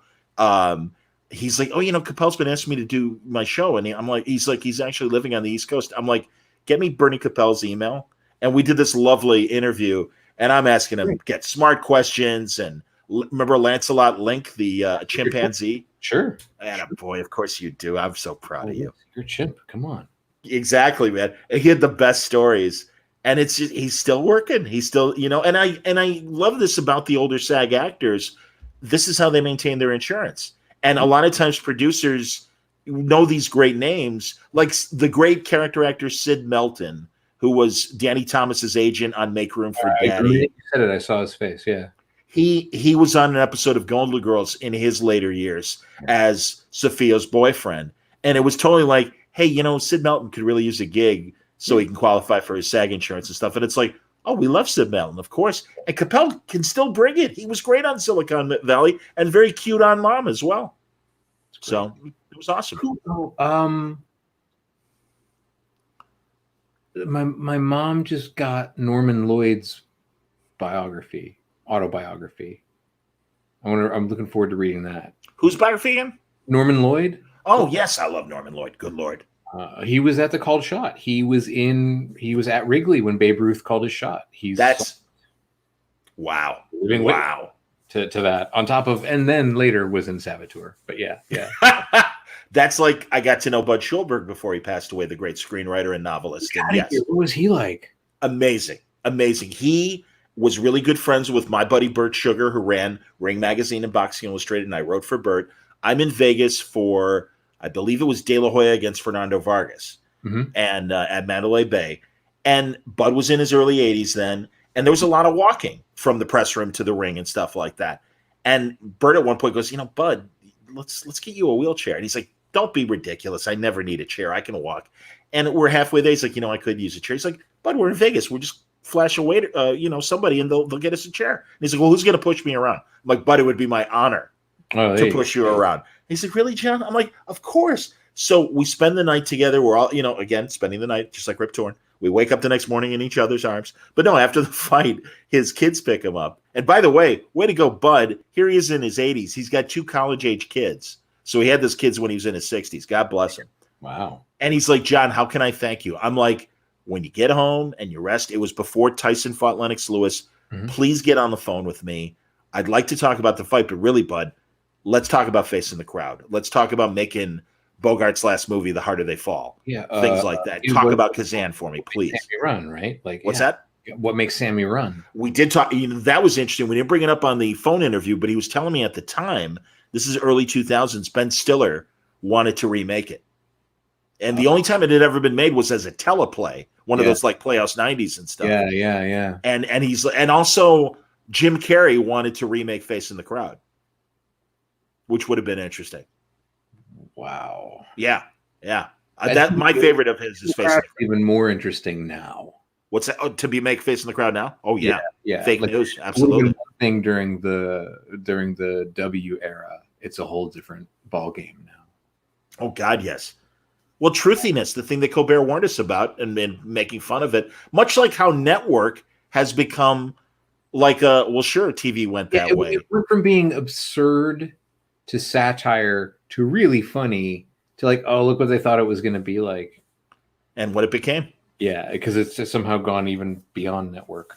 The Lumet book is okay, by the way. The Lumet book is all right. Making movies? No, his book is great. There's a biography of him that came out. I didn't know that. It's all right. It's okay. Okay. I liked his American Masters documentary. Yeah, his Masters, that was great, and Making Movies remains great. But as a like, it's sort of as a biographical piece was like, that was okay. Okay. I hope they collect James Lipton's great actors studio interviews. And yes, they got a little parodies as it went on, but especially those first couple years when he would talk to Paul Newman and Lumet and Mark, the guy who made On Golden Pond. It was all in the same fucking theater. Where Newman, that was the same. It's literally the same building in New York. Oh yeah. I met Lipton once. Here's a douchey thing to say. At an SNL after party. Outstanding. He was about 4'8". He was really that tiny. He looked like somebody shrunk James Lipton, and he walked up to me and the people I was talking to, and he examined us to see if we were anybody, and we were not. And he kept walking, and it was the most shameless, evaluating. You're not famous. You're not famous enough. You're semi-famous, but there are movie stars over here, and off he went. And it was like, oh, fucking James Lipton, where are your fucking index cards now, little man? Don't you want to hear my thoughts about the animal, vegetable, mineral man? No, that's on your blue. Fuck you. My two great celebrity fuck-offs were, I think I told you about one, Rod Carew, when he was coaching for the Milwaukee Brewers, and I'm at Comiskey Park for a Sox game, and at batting practice, it's time for the Brewers to take over, and me and another score reporter, and he's like, "Are you here for the Brewers?" We're like, "No, we're here for the Sox." "Well, it's our term at bat, so fuck off." And I'm like, "Rod Carew just told me to fuck off. That was amazing." And the other one was I saw Lost in America, the Albert Brooks movie. Saw it downtown at McClure Court, because back then movies, it didn't open wide, so you had to go to a specific downtown theater to see it. And so I'm there with my buddy, and we're in line we're in line to get in the theater. People are breaking through the line to get to concessions. So every now and then we have to back up to make a gap. We back into the couple behind us. We spin around, tall, willowy, beautiful, thigh-high leather boots, beautiful outfit. Daryl Hannah in her splash prime. Lovely, beyond lovely. And I'm like, in my head, I'm like, that's Daryl Hannah. And then I look over, and she's with Jackson Brown. I was going to say, was that when Jackson Brown was beating her up? I'm sure it was, because not a nice guy. And in fact, I'm like, "Hey, I'm really sorry." And she's like, "Oh, that's okay." And I'm about to say something to Jackson Brown. Yeah. And he goes, "Okay, you know who we are now, fuck off." And I'm like, okay. Wow. And he did at WXRT, my rock station, a couple years later, well, actually about 10 years later, because that was the 80s, mid-90s, he comes and does a lunchtime acoustic concert. Mm-hmm. And my buddy Frankie Lee was the host of it live, at the venue. And I'm like, "How'd it go?" He goes, "Kind of a douche." I'm like, "Let me tell you a story." Yeah. No, the ultimate, this does you no good now, but the best thing in the world to have said would have been, "I know who she is." Thank you. Exactly. Where were you, George Costanza, when I needed you? I'm sorry. I loved it. That was beautiful. Yes, Mark Rydell is who I was thinking of on Golden Pond. That's correct.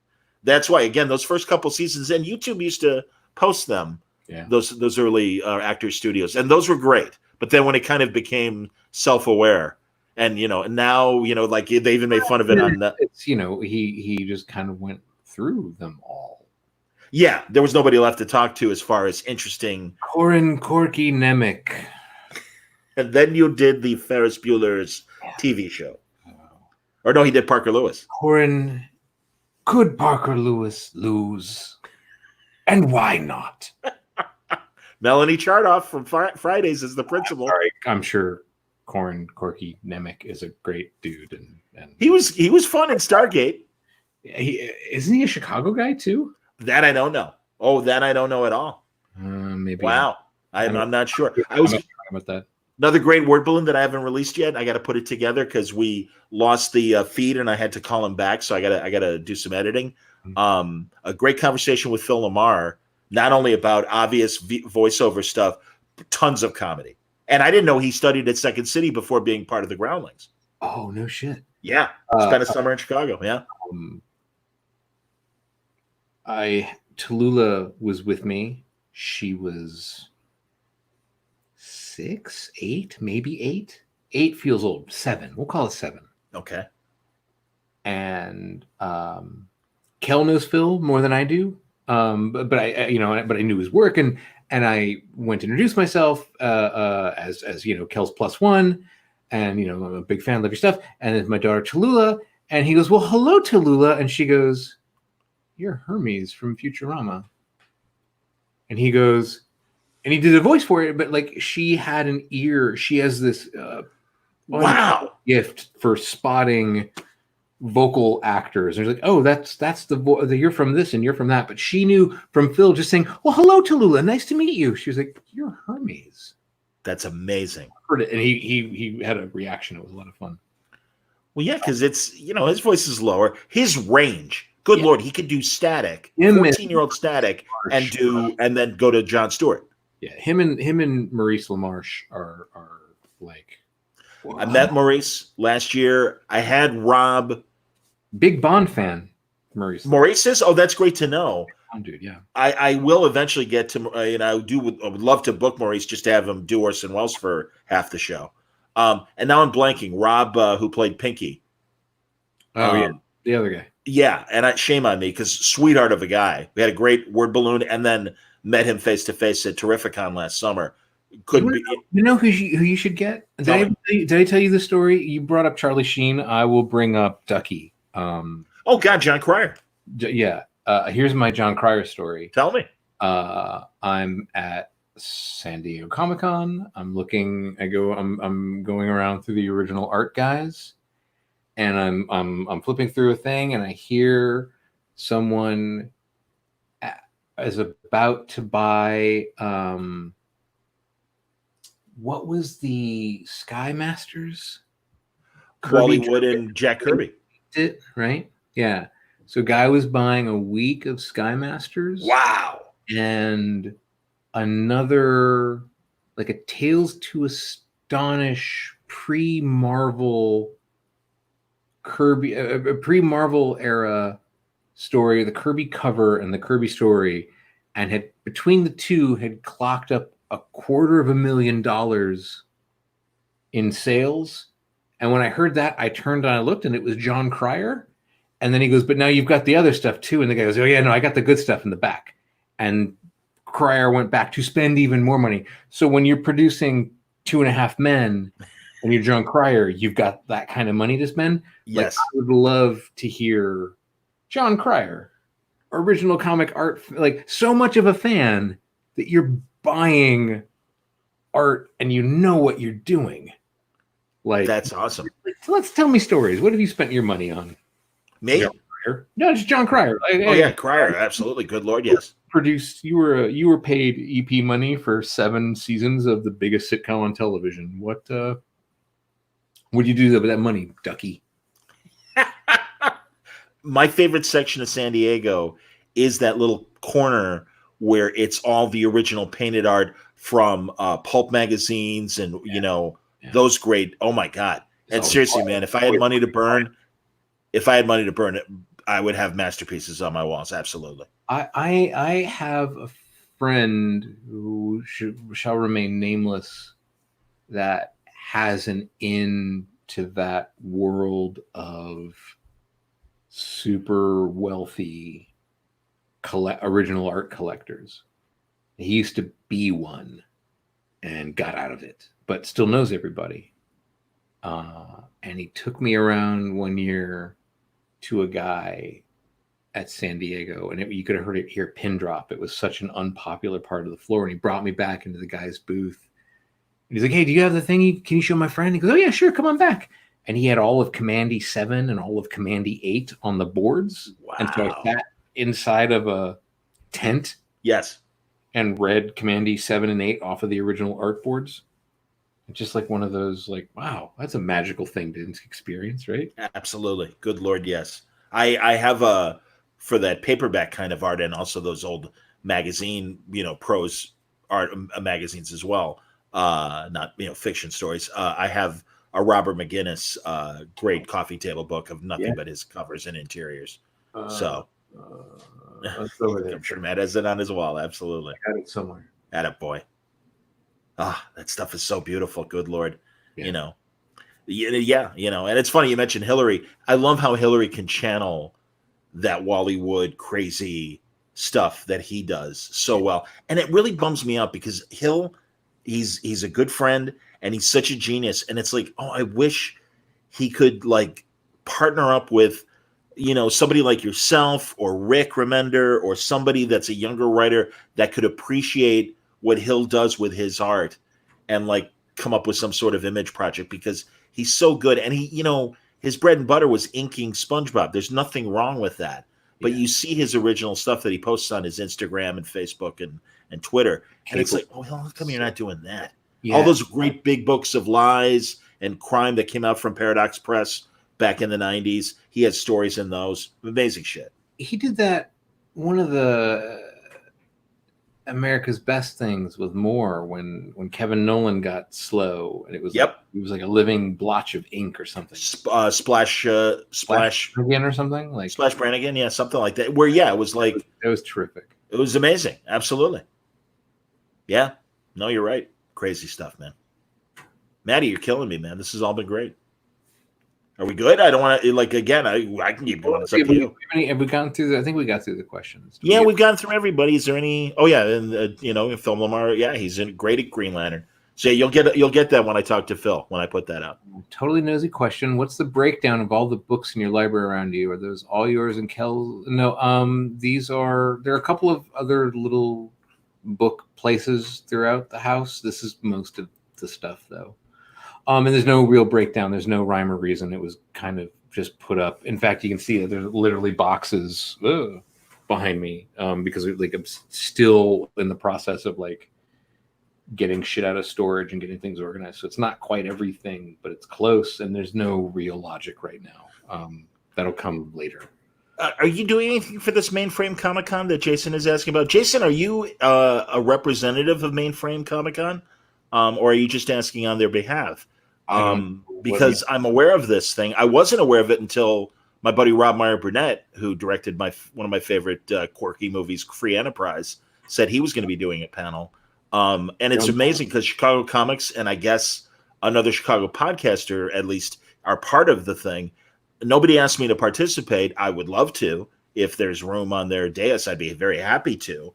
I don't think we could present anything as far as us coming right back this weekend. And also I wouldn't want to, obligate Matt down on anything that he might be doing. And again, he's got kids, man. I don't know what it is. I don't know what we're talking about. So they're going to do an online comic convention. And obviously, and I think, I know Reed has something in the works as well, as far as, just kind of doing a virtual con online, and they're going to have panels, one-on-one discussions and stuff. Okay. I think it's great that they're doing this. And they've got a very impressive lineup. Kevin Smith is involved. Like I said, my buddy Rob Burnett. I know other creators are involved. Other publishers are involved.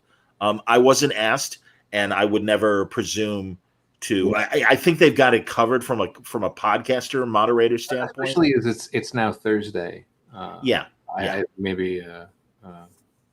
So. Are you going to Rose City this year? Comic Quirks, I don't know if there's going to be a Rose City this year, but it's my hometown show. It's can't fucking beat parking. So I will. If there's a Rose City, I'll be there. But I don't know if we're going to be back by that point. I don't know if the September might be a little fast for conventions. Maybe I'm wrong. I would love to be wrong. Well, apparently Jason says he is involved. Matt, you're under no obligation. We're doing this right now. If you'd want to do something live over the weekend, I would certainly be. It'll depend on time and all that stuff. So, anything I can do, but. And again, I would certainly accommodate Matt's schedule as far as it being maybe late on a Saturday to accommodate Matt's later schedule because he's West Coast and 3 hours ahead of me or 2 hours ahead of me. So Jason, you can send me an email, john@wordballoon.com. And in fact, I will put it, and that's fine if you'd like to. It's cool. And then, let me know, John. And I'll forward it to Matt, and we'll, let us know. And if there's a hole in the evening schedule or something like that, so that it's maybe late afternoon for Matt. But again, I don't want to impinge on Matt's time with the kids. Yeah, evening will be easier for sure. If nothing else, just because really weekends kind of don't mean anything anymore. But we at least don't labor under the pretense of sitting in front of a computer, and it's the day we go out and try to find food and stuff like that. Okay. I licked your friend's face at his first con. We're not in a face licking world anymore. Sadly, no. I will. Unfortunately, I IOUs on face licking. Miles, I agree with you. That is one of my absolute must eat at Tin Fish when I'm at San Diego Comic-Con every year. Jack, Get a nice. What do you got for Jack? Jack Camilla. Jack, Jack, buddy? How are you, pal? Oh my God. No, they're just backed up Christmas gifts. Jack, I sent you an email, like an old Gmail address, I think. I'm lovely to hear from you. As I was going through my Bond fits earlier, I was thinking an awful lot about you, pal. I hope you're doing well. I'm telling Jason to send in the email to me about Mainframe. It's a nice cause, and they're doing it to raise money for comic shops, and I would love to be loved. So that's and if I think I could come up with some good possible standbys. If man, I'm. That's I tell you what. That's one thing that like I think a lot of energy is going to explode into getting people back on their feet and helping people. And like I'm excited for all that kind of like it's going to be like being in the USO when comics are back. It's going to have a year we're all trying to sell war bonds or some shit. So. Matt, I'm telling you what I'm doing with the podcast. I keep saying, for people who can appreciate the reference, I feel like Bob Hope entertaining the home front.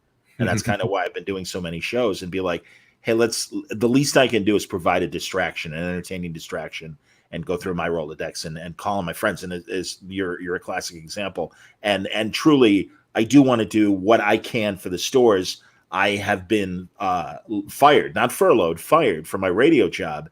And the response from the community has been amazing. And that's why if I can participate in something like this that is helping stores, I would love to do that. And Chicago Comics was my local when I was there. It was a block away.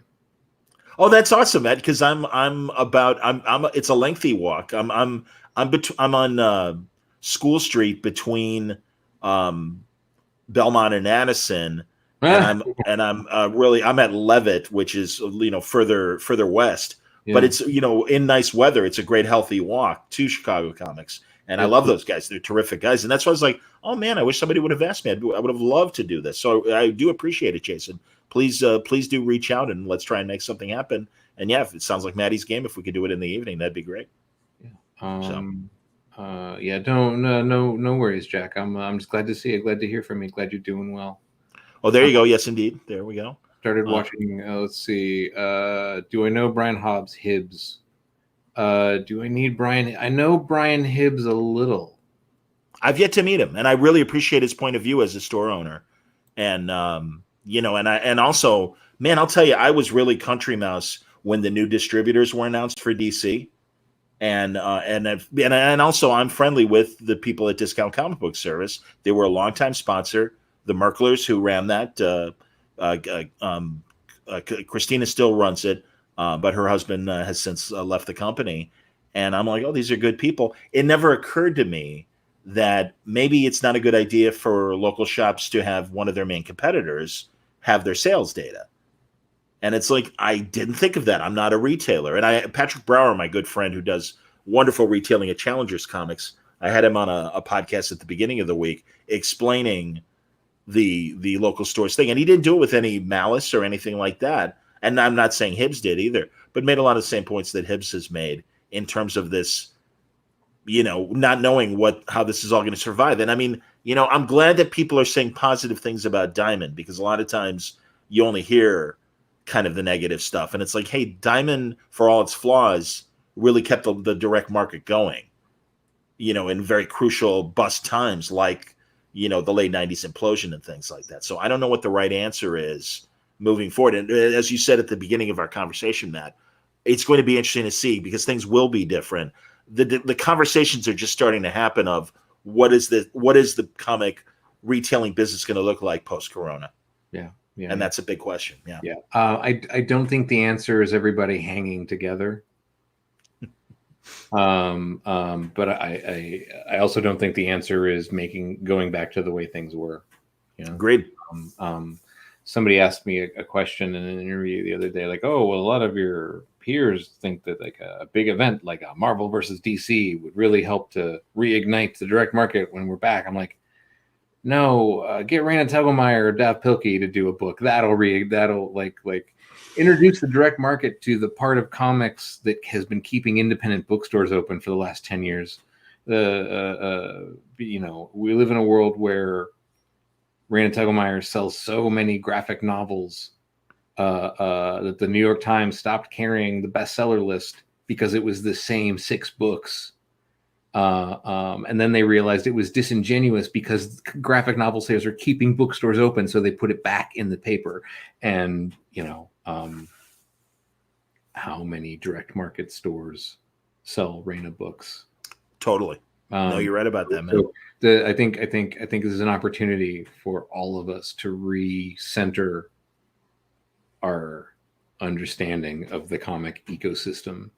Agreed. And not repeat the same fucking Android's Dungeon mistakes that have put us here. I would love to have a Paulette Gardner like Bob Hope had. How about my favorite relationship with Bob Hope? Him and Marilyn Maxwell, who was so audacious with their philandering that Hope's wife Dolores had a big Hollywood party. Marilyn was invited, and she's showing off her big diamond ring that Bob gave her to Dolores.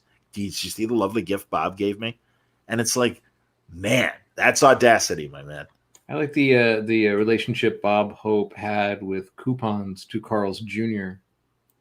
What are you talking about?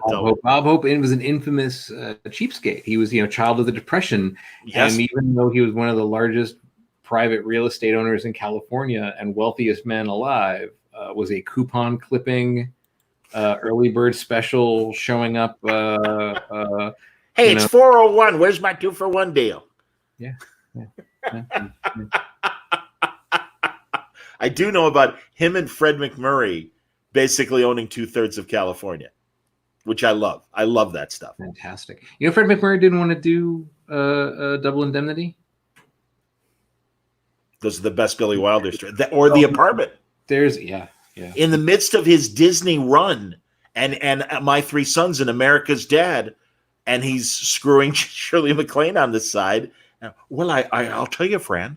Why don't you come with me to this apartment? I think. Fran, why are you being? Why be like that, Fran? Why are you trying to kill yourself here? This is some loser's apartment.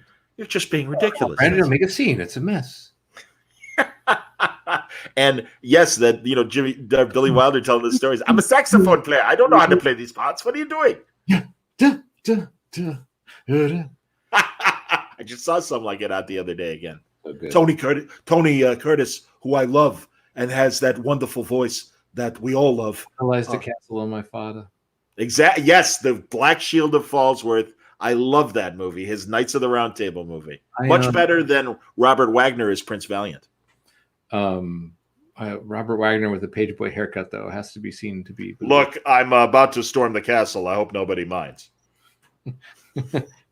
Rob Lowe taught me how to do him doing young number one in the Austin Power movies. That's where I learned to do my proper Robert Wagner. Yeah, wow, RJ. That's funny. All my life, I've been Jack Gates. I'm bummed that the Natalie Wood story is finally seeming to have some holes in this late portion of Wagner's career and life. Yeah, it's weird. I mean, the truth should come out. Don't get me wrong. The thing that everybody kind of knew about and talked about all this time is finally coming out. I'll tell you, and it's tragedy plus time. Now that Kirk Douglas is no longer with us, will those Natalie Wood stories come out? Yeah, I'm surprised it hasn't. I mean, there's like Natalie's I don't know if there's a Natalie Wood biography that has come out or is coming out. Or is maybe, I believe Natalie's biographer is maybe writing a new kind of digging into this stuff a little bit more. Like, okay. I don't think we're done with all that. Oh no. So I think the Natalie Wood story has yet to reach its conclusion. The RJ Natalie Wood story. Yeah, I agree. All of it. I think I think so much of that stuff was managed by the studio, and I think with the RJ, I think there's as a it's kind of the Karina Longworth book is so much about these women that Howard Hughes just consumed and threw away, and it's giving voice and honoring their legacy and their stories and stuff like that, and like telling who they are and what he did to them and how he destroyed their careers because he wanted to have sex with them or whatever. So it's been a kind of a fascinating it's a really interesting book just to see the Florence Domergue and Billy Dove and all these kind of like, oh, whatever happened to her kind of, Howard Hughes happened to them as the answer for about 30% of the actresses. Terry, who was even a bit more famous than those names you just mentioned. I can't think of her last name. That was a Hughes mistress and was even in Playboy. I can't think of her name right now. I'm not Terry something. Yeah. Shit, I don't. Yeah, you know what I'm talking about. Did you see Rules Don't Apply? The Warren Beatty. I think the only person in Portland, Oregon, that saw that movie. I liked it. I remember asking Brian if he saw it. I mean, I was texting Brian from it, like, oh my god, that's hilarious, fucking craziest. It's insane. Like, good news, Beatty's gonna make another movie because there's no way he's gonna let this be his last movie. I hear you. No, I understand, and I did like it. Just like anything old Hollywood, whether it's correct or not, and it certainly sugarcoated the abuse that Hughes was doing in a lot of ways. But Terry Moore, thank you, Jack. Yes, Terry Moore, of course. Well done, Jack. After last night, where she has come onto the stage, and she was in Mighty Joe Young, indeed, absolutely, man. My favorite femme fatale actress that disappeared for like 10 years. And then I saw her on that ridiculously great show that Gene Barry did called Burke's Law, where he was the millionaire police captain who had a limo and houseboy, but was solving crimes. And Elizabeth Scott is who I'm talking about, who was the mistress of Hal Wallace, the great Paramount producer. Right. She was just unbelievably like beautiful. And I believe Eddie Muller interviewed her a few times before she passed away. Man, I love Eddie. Have you had the chance to meet Eddie Muller? Speaking of noir, I don't think so. Do you know what I'm talking about? I know his.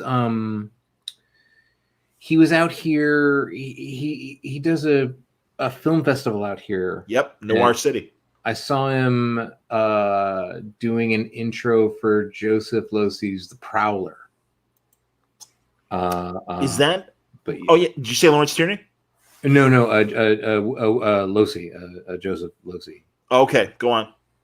But no, that's my encounter was sitting in an audience listening to him talk about the movie for 10-15 minutes before I hope to talk to him because the guy who makes his Noir City magazine, Mike Cronenberg, has been a regular Word Balloon guest and obviously very tight with Eddie. And I really want to talk to him. He's a massive Batman fan, and his father was the principal boxing reporter for a San Francisco newspaper and has great fight stories of some of the classic eras. Wow. And in fact, if when I do make this IBC thing, Eddie's probably one of the guys I'm going to want to talk to about a lot of the West Coast boxing mob influence and everything. Yeah. So pretty neat. I was reading that Longworth book. Maybe want to see The Killers again with Burt Lancaster as the boxer. Yes. Great movie, absolutely. Boy, Jack, I'm glad you like Burke's Law as well. Lots of episodes of Burke's Law on YouTube, and there was an Aaron Spelling mid-'60s show, and it's great because you, just like Kojak or Miami Vice or any great procedural LA Law, or New York-based Law and Order. You got actors who are not on the way down, but certainly like older actors showing up. Like I said, Elizabeth Scott, some others. From Maltese Falcon, Claire Trevor as a senior citizen in Burke's Law. And then you have 1964 Montalban, 1964 Paul Lynde. So many great character actors in like this straight up crime show. and it's fantastic. Burke's Law, I can't recommend it enough. And like I said, like Kojak, you can find Sylvester Stallone 3 years before Rocky. Yeah, so another great show like that, man. I don't know if you know it, Police Story. Sure. That was based on Joseph Wamba's stuff. Yeah, sure. It's on Heroes and Icons on Saturday into Sunday from midnight your time till like 3 a.m. your time. They show 3 episodes. Oh my God, so many great self-contained anthology police procedurals. Great cast list, amazing shit. There was the first police procedural was on the Dumont network.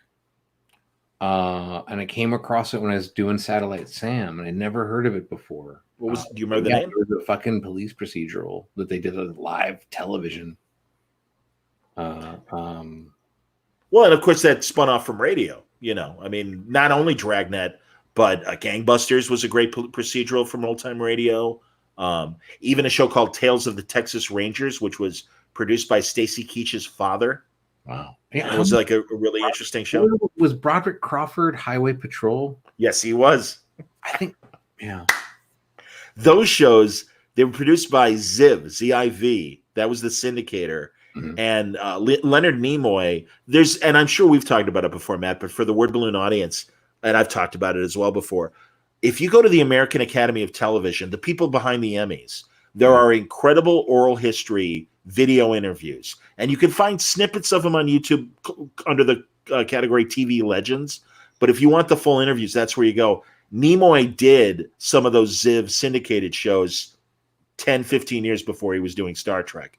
And he even talked about doing the original Dragnet, the 50s black and white Dragnet. Those are fascinating. Seriously, like these interviews. And they talk to cameramen, screenwriters, television executives, engineers. And it is the best, most comprehensive history of television from the Golden Age to Matthew Weiner did great stuff about Mad Men and his subsequent shows. They continue to do them. And it's such a great body of videos. Great Sid Caesar interview, great Mel Brooks. Or I don't know if they've had Mel. They had a great Carl Reiner interview. A lot of the kind of big name oral history stuff they had, not a lot, but they rotated. I watched a lot of it for Sam. Like I remember there was like a 4-hour John Frankenheimer, and he did so much live television and stuff. It's a great Lumet. There's a great Sidney Lumet one. Yes, that's a fun trip if you can go to the Paley Center in New York.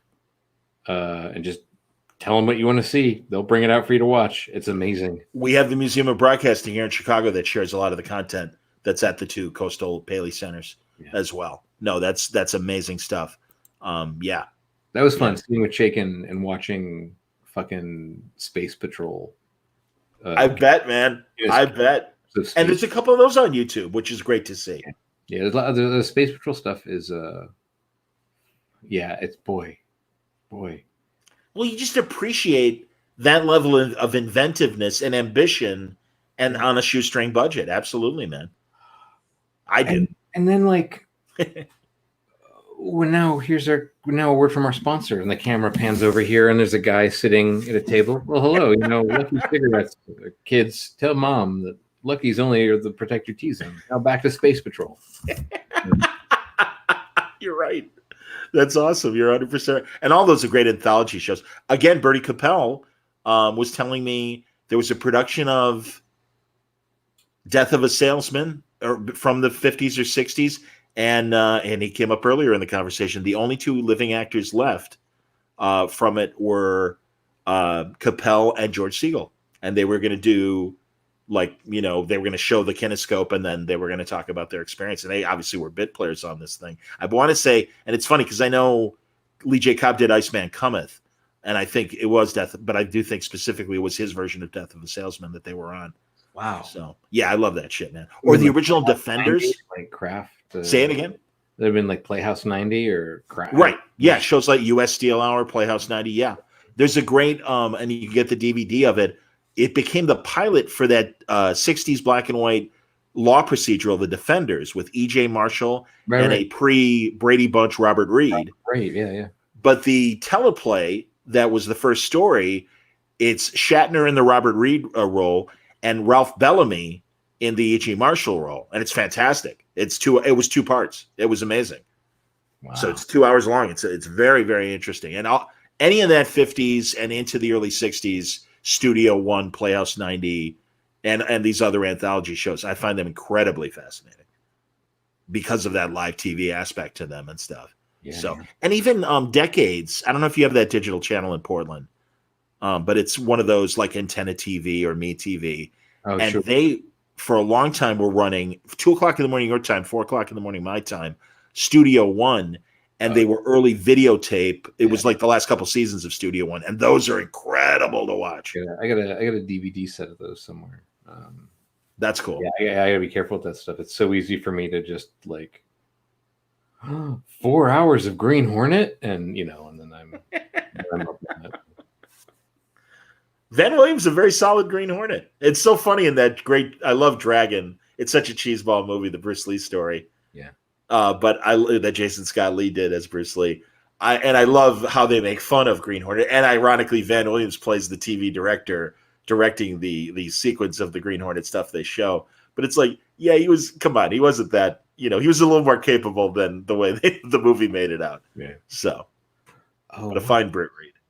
Better Britt Reed than sadly Seth Rogen was, I got to be honest. Although they're apparently going to try and remake it again. I like the Seth Rogen one because you got to see them blow up the CAA building, which I've always wanted to see explode. So that was satisfying. Outstanding. You okay, or are you wiped up, buddy? Yeah, I think I'm kind of hitting. We did, Maddie. We did 3.5 hours. We did fine. All right, we can. God bless you, son. No, and it's fine. I got to talk to Jeff Johns in 9.5 hours, so I'll get a good sleep. I'm ready for him. Good. All right. This was excellent. Everybody, thanks for hanging out. Thank you for the transatlantic people that woke up to us talking. This will be a 2-part word balloon that will be released mid-afternoon, probably tomorrow after I talk to Jeff. I won't be doing it live streaming, unfortunately, the conversation with Jeff Johns.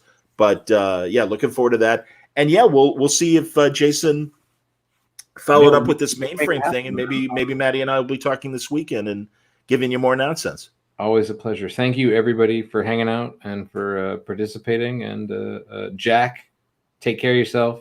John, take care of yourself. And stay safe. Wash your hands. Stop coughing in each other's mouths. Apparently, that is not cool to do anymore. No more. No. All right. Be well, everybody. We're leaving the broadcast, but we thank you very much for your time. And look for the audio podcast tomorrow. But really, thank you very much. More live streaming from Word Balloon in the days and weeks ahead. Thank you very much. And Maddie, this was a great hangout. We made up for our brief encounters in Portland. Thanks for having me, brother. Talk to you soon. See you, everybody.